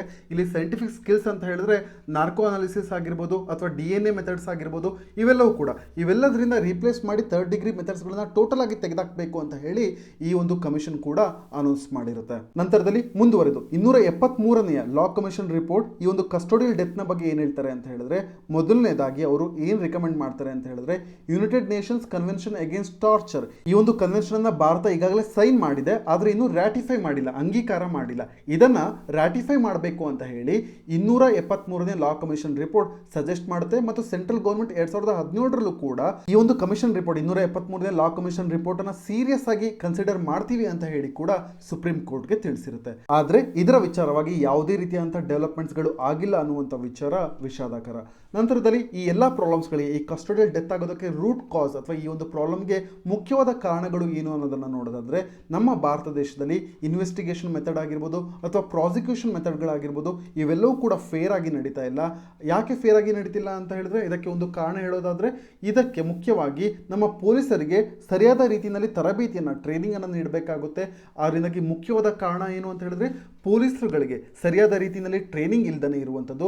ನಂತರದಲ್ಲಿ ಇನ್ವೆಸ್ಟಿಗೇಷನ್ ಮತ್ತು ಪ್ರಾಸಿಕ್ಯೂಷನ್ ಮೆಥಡ್ಸ್ಗಳಲ್ಲಿ ಫೇರ್ ಪ್ರಾಕ್ಟೀಸಸ್ಗಳು ಇಲ್ಲದೇ ಇರುವಂಥದ್ದು ಮತ್ತು ಕೊನೆಯದಾಗಿ ಥರ್ಡ್ ಡಿಗ್ರಿ ಮೆಥಡ್ಗಳನ್ನೇ ಇನ್ನೂ ಕೂಡ ಭಾರತದಲ್ಲಿ ಉಪಯೋಗಿಸುತ್ತಿರುವಂಥದ್ದು. ಸೈಂಟಿಫಿಕ್ ಮೆಥಡ್ಸ್ಗಳು ಪ್ಲೇಸ್ನಲ್ಲಿ ಇದ್ರೂ ಕೂಡ ಅಂದರೆ DNA ಟೆಕ್ನಾಲಜಿ ಆಗಿರ್ಬೋದು ಅಥವಾ ನಾರ್ಕೋ ಅನಾಲಿಸಿಸ್ ಆಗಿರ್ಬೋದು ಇವೆಲ್ಲದಕ್ಕೂ ಭಾರತದಲ್ಲಿ ಅವಕಾಶವಿದ್ರೂ ಕೂಡ ಇನ್ನೂ ಕೂಡ ಭಾರತ ಥರ್ಡ್ ಡಿಗ್ರಿ ಮೆಥಡ್ಸ್ನಲ್ಲಿ ಅಂದರೆ ಅತಿ ಹೆಚ್ಚು ಟಾರ್ಚರ್ ಮಾಡುವಂಥ, ಅತಿ ಹೆಚ್ಚು ಹಿಂಸಾಚಾರ ಮಾಡಿ ಸಾಕ್ಷಿಯನ್ನು ಕಲೆ ಹಾಕುವಂಥ ಪ್ರಯತ್ನದಲ್ಲೇ ಇರುವುದರಿಂದ ಈ ಎಲ್ಲ ಕಾರಣಗಳಿಂದ ಕಸ್ಟೋಡಿಯಲ್ ಡೆತ್ಗಳ ಸಂಖ್ಯೆ ಜಾಸ್ತಿ ಆಗ್ತಿದೆ ಅಂತ ಹೇಳಿ ಈ ಒಂದು ಆರ್ಟಿಕಲ್ನಲ್ಲಿ ಲೇಖಕರು ಅಭಿಪ್ರಾಯ ಪಡ್ತಿದ್ದಾರೆ. ಮುಂದುವರೆದು ನಮ್ಮ ಆನ್ಸರ್ಸ್ಗಳಲ್ಲಿ ಈ ಒಂದು ಕಸ್ಟೋಡಿಯಲ್ ಡೆತ್ ಅಥವಾ ವೈಲೆನ್ಸ್ ನ ವಿಚಾರವಾಗಿ ಆನ್ಸರ್ಸ್ಗಳನ್ನ ಬರೀತಿರ್ಬೇಕಾದ್ರೆ ವೇ ಫಾರ್ವರ್ಡ್ ಅಥವಾ ಸಜೆಸ್ಟಿವ್ ಮೆಷರ್ಸ್ ನಲ್ಲಿ ನಾವು ಯಾವ ರೀತಿ ಬರೀಬಹುದು ಅಂತ ಹೇಳಿದ್ರೆ ಮೊದಲನೇದಾಗಿ India United Nations convention against torture ಈ ಒಂದು ಕನ್ವೆನ್ಷನ್ ಅನ್ನ ಸೈನ್ ಮಾಡಿದೆ, ಆದರೆ ಇನ್ನೂ ರಾಟಿಫೈ ಮಾಡಿಲ್ಲ. ಇದನ್ನ ರಾಟಿಫೈ ಮಾಡೋದ್ರ ಮುಖಾಂತರವಾಗಿ ಹಲವಾರು ರೀತಿಯಾದಂಥ ಮೆಥಡ್ಸ್ ಅಥವಾ ಹೊಸ ಪ್ರಾಕ್ಟೀಸ್ ಅಥವಾ ಅರೇಂಜ್ಮೆಂಟ್ಸ್ ಗಳನ್ನ ತರಬಹುದು. ನಮ್ಮ ಭಾರತೀಯ ಇಂಪ್ರಿಸನ್ಮೆಂಟ್ ನ ವಿಚಾರದಲ್ಲಿ, ಡಿಟೆನ್ಷನ್ ಅಥವಾ ಅರೆಸ್ಟ್ ನ ವಿಚಾರದಲ್ಲಿ ಇದನ್ನು ನಾವು ಕೈಗೊಳ್ಳಬೇಕು. ನಂತರದಲ್ಲಿ ಪೊಲೀಸ್ ರಿಫಾರ್ಮ್ಸ್ ಗಳನ್ನ ತರಬೇಕು ಮತ್ತು ಪ್ರಿಸನ್ಸ್ ಗಳಿಗೆ ಆಕ್ಸೆಸ್ ಅನ್ನು ಕೂಡ ಕೊಡಬೇಕು. ಅಂದ್ರೆ ಜೈಲುಗಳಿಗೆ ಸಡನ್ ಆಗಿ ವಿಸಿಟ್ ಕೊಡೋದ್ರ ಮುಖಾಂತರವಾಗಿ NOV ಅಂತ ಹೇಳಿ ಬರುತ್ತೆ, ನಾನ್ ಅಫಿಷಿಯಲ್ ವಿಸಿಟರ್ಸ್ ಅಂತ ಹೇಳಿ, ಇವರುಗಳಿಗೆ ಪರ್ಮಿಷನ್ ಕೊಡಬೇಕು ಸರ್ಪ್ರೈಸ್ ಆಗಿ ಜೈಲುಗಳನ್ನ ವಿಸಿಟ್ ಮಾಡೋದಕ್ಕೆ.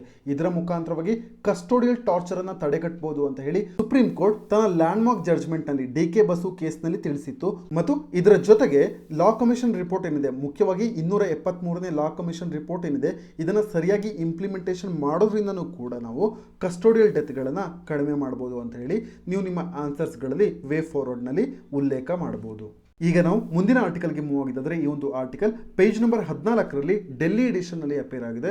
ಈ ಒಂದು ಆರ್ಟಿಕಲ್ ನಲ್ಲಿ ಏನು ಚರ್ಚೆ ಮಾಡ್ತಿದ್ದಾರೆ ಅಂತ ಹೇಳಿದ್ರೆ ಒಡಿಸಾದಲ್ಲಿ ಇರುವಂತಹ ಟ್ರೈಬಲ್ ಪೀಪಲ್ ಅಥವಾ ಆ ಒಂದು ಟ್ರೈಬಲ್ ಏರಿಯಾ ಏನಿದೆ ಅಲ್ಲಿ COVID-19 ಸೋಂಕಿನಿಂದಾಗಿ ಯಾವುದೇ ರೀತಿಯಲ್ಲಿ ತೊಂದರೆ ಆಗಿಲ್ಲ, ಅಂದರೆ ಕೋವಿಡ್-19 ಸೋಂಕು ಈ ಒಂದು ಟ್ರೈಬಲ್ ಏರಿಯಾಗೆ ಇನ್ನೂ ರೀಚ್ ಆಗಿಲ್ಲ. ಕಾರಣ ಏನು ಅಂತ ಹೇಳಿದ್ರೆ, ಈ ಟ್ರೈಬಲ್ ಪೀಪಲ್ ಅಥವಾ ಈ ಒಂದು ಟ್ರೈಬಲ್ ಏರಿಯಾಸ್ ಹೊರಗಿನ ಪ್ರಪಂಚದ ಜೊತೆಗೆ ಕಡಿಮೆ ಕನೆಕ್ಷನ್ ಅನ್ನು ಅಥವಾ ಕಡಿಮೆ ಇಂಟರಾಕ್ಷನ್ ಅನ್ನು ಹೊಂದಿರುವಂಥ ಕಾರಣದಿಂದಾಗಿ ಅವರುಗಳು ಸೇಫ್ ಆಗಿದ್ದಾರೆ ಈ ಒಂದು ಕೋವಿಡ್-19 ಈ ಒಂದು ಸೋಂಕಿನಿಂದ ಅಂತ ಹೇಳಿ ಈ ಒಂದು ಆರ್ಟಿಕಲ್ನಲ್ಲಿ ಚರ್ಚೆ ಮಾಡ್ತಿದ್ದಾರೆ. ಇದರ ಬಗ್ಗೆ ನಾವೀಗ ಚರ್ಚೆ ಮಾಡೋಣ. ಈ ಒಂದು ಆರ್ಟಿಕಲ್ನ ನೀವು ಸಿಲೆಬಸ್ GS2 ಕಡೆ ಬರುವಂಥ ಗವರ್ಮೆಂಟ್ ಪಾಲಿಸೀಸ್ ಆ್ಯಂಡ್ ಇಂಟರ್ವೆನ್ಷನ್ಸ್ ಮತ್ತು issues related to schedule caste ಮತ್ತು ಶೆಡ್ಯೂಲ್ ಟ್ರೈಬ್ಸ್ ಈ ಒಂದು ಟಾಪಿಕ್ನ ಕೆಳಗಡೆ ನೀವು ನೋಟ್ಸ್ನ ಮಾಡ್ಕೊಬೋದು. ಮೊದಲನೇದಾಗಿ ಈ ಒಂದು ಆರ್ಟಿಕಲ್ನ ಹಿನ್ನೆಲೆಯಲ್ಲಿ ನಾವು ಒಡಿಸ್ಸಾದಲ್ಲಿ ಇರುವಂಥ ಬುಡಕಟ್ಟು ಜನಾಂಗದ ಬಗ್ಗೆ ತಿಳ್ಕೊಳ್ಳುವಂಥದ್ದು ಇಂಪಾರ್ಟೆಂಟ್ ಆಗುತ್ತೆ.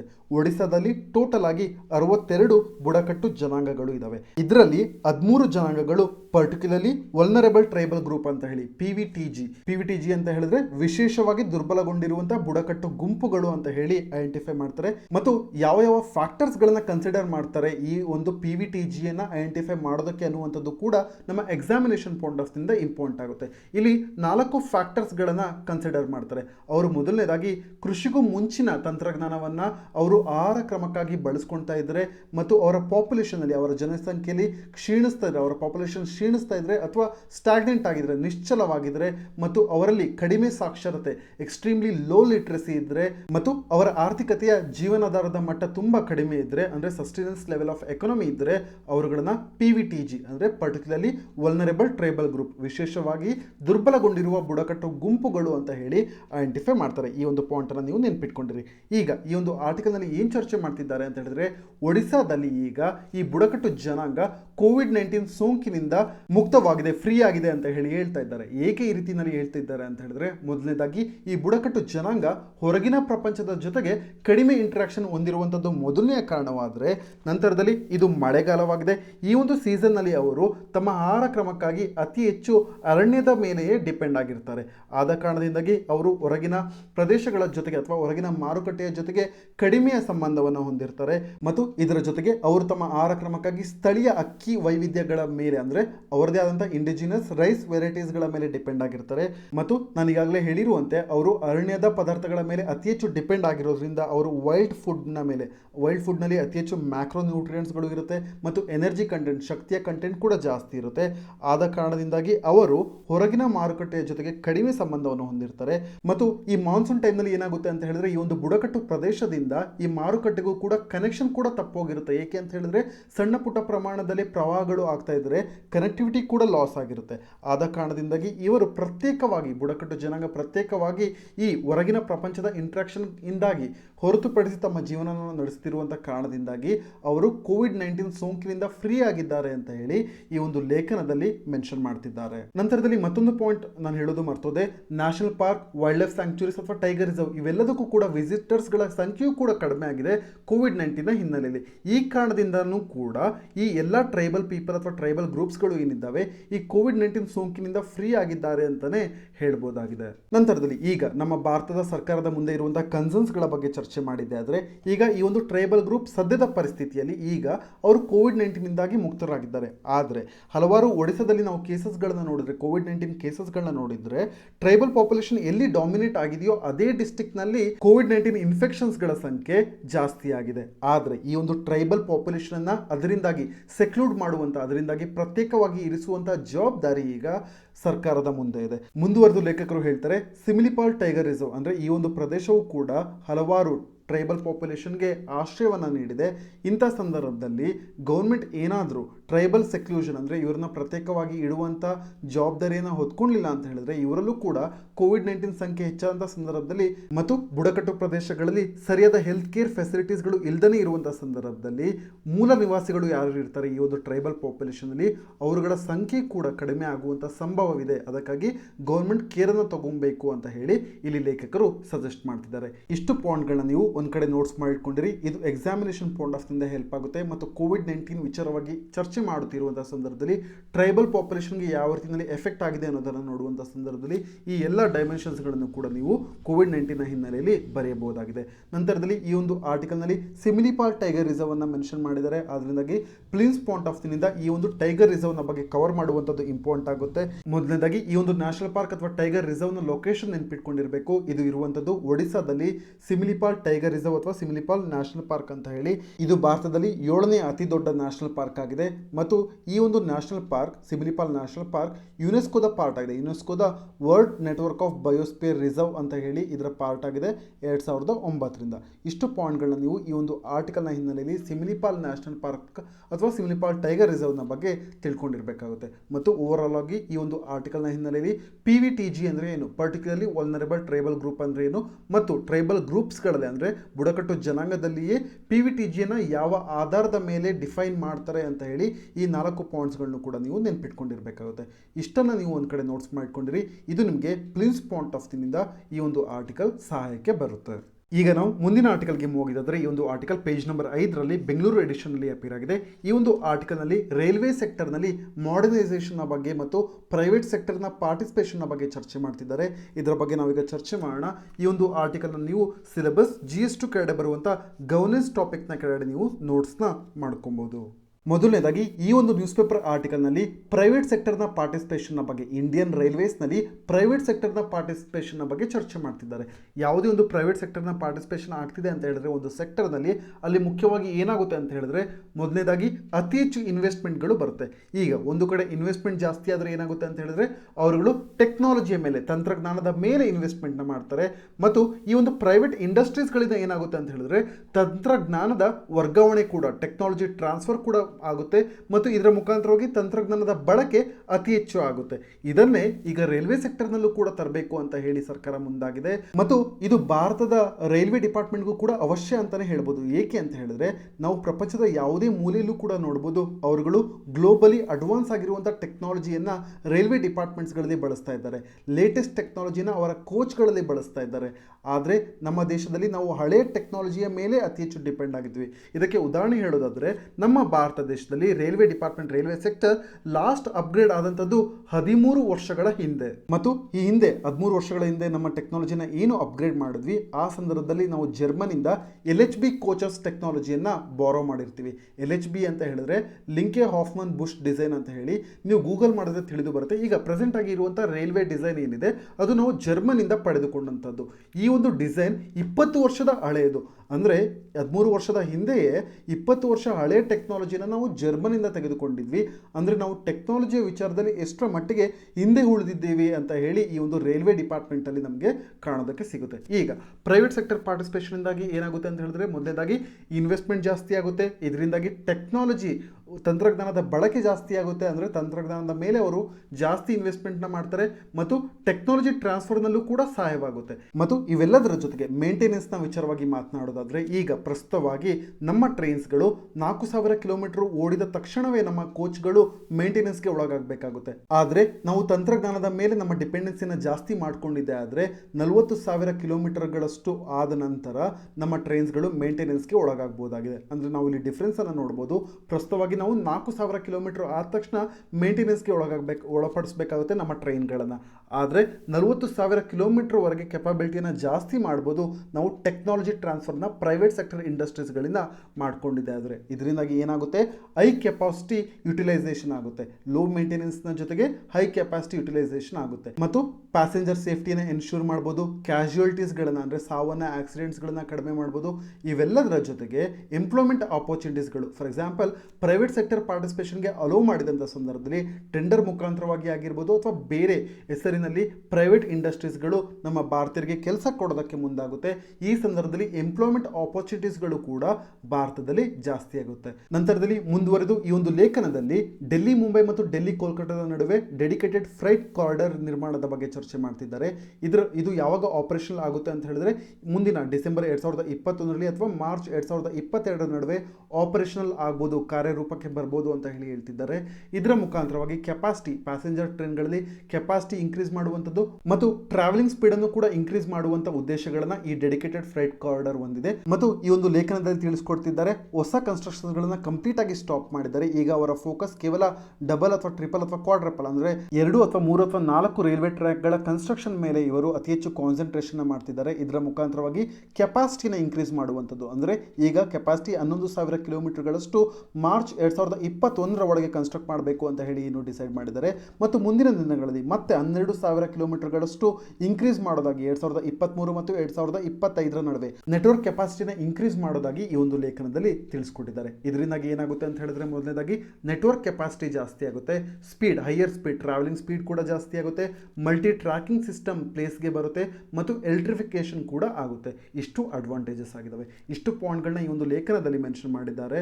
ಮತ್ತು ಈ ಒಂದು ಲೇಖನದ ಹಿನ್ನೆಲೆಯಲ್ಲಿ ನಾವು ಪ್ರೈವೇಟ್ ಸೆಕ್ಟರ್ ಪಾರ್ಟಿಸಿಪೇಷನ್ ಇಂದಾಗಿ ರೈಲ್ವೆ ಸೆಕ್ಟರ್ಗೆ ಯಾವ ಯಾವ ರೀತಿಯಲ್ಲಿ ಲಾಭವಾಗುತ್ತೆ ಅನ್ನುವಂಥ ಒಂದು ನೋಟ್ಸ್ ಅನ್ನು ಮಾಡ್ಕೊಬೇಕಾಗುತ್ತೆ.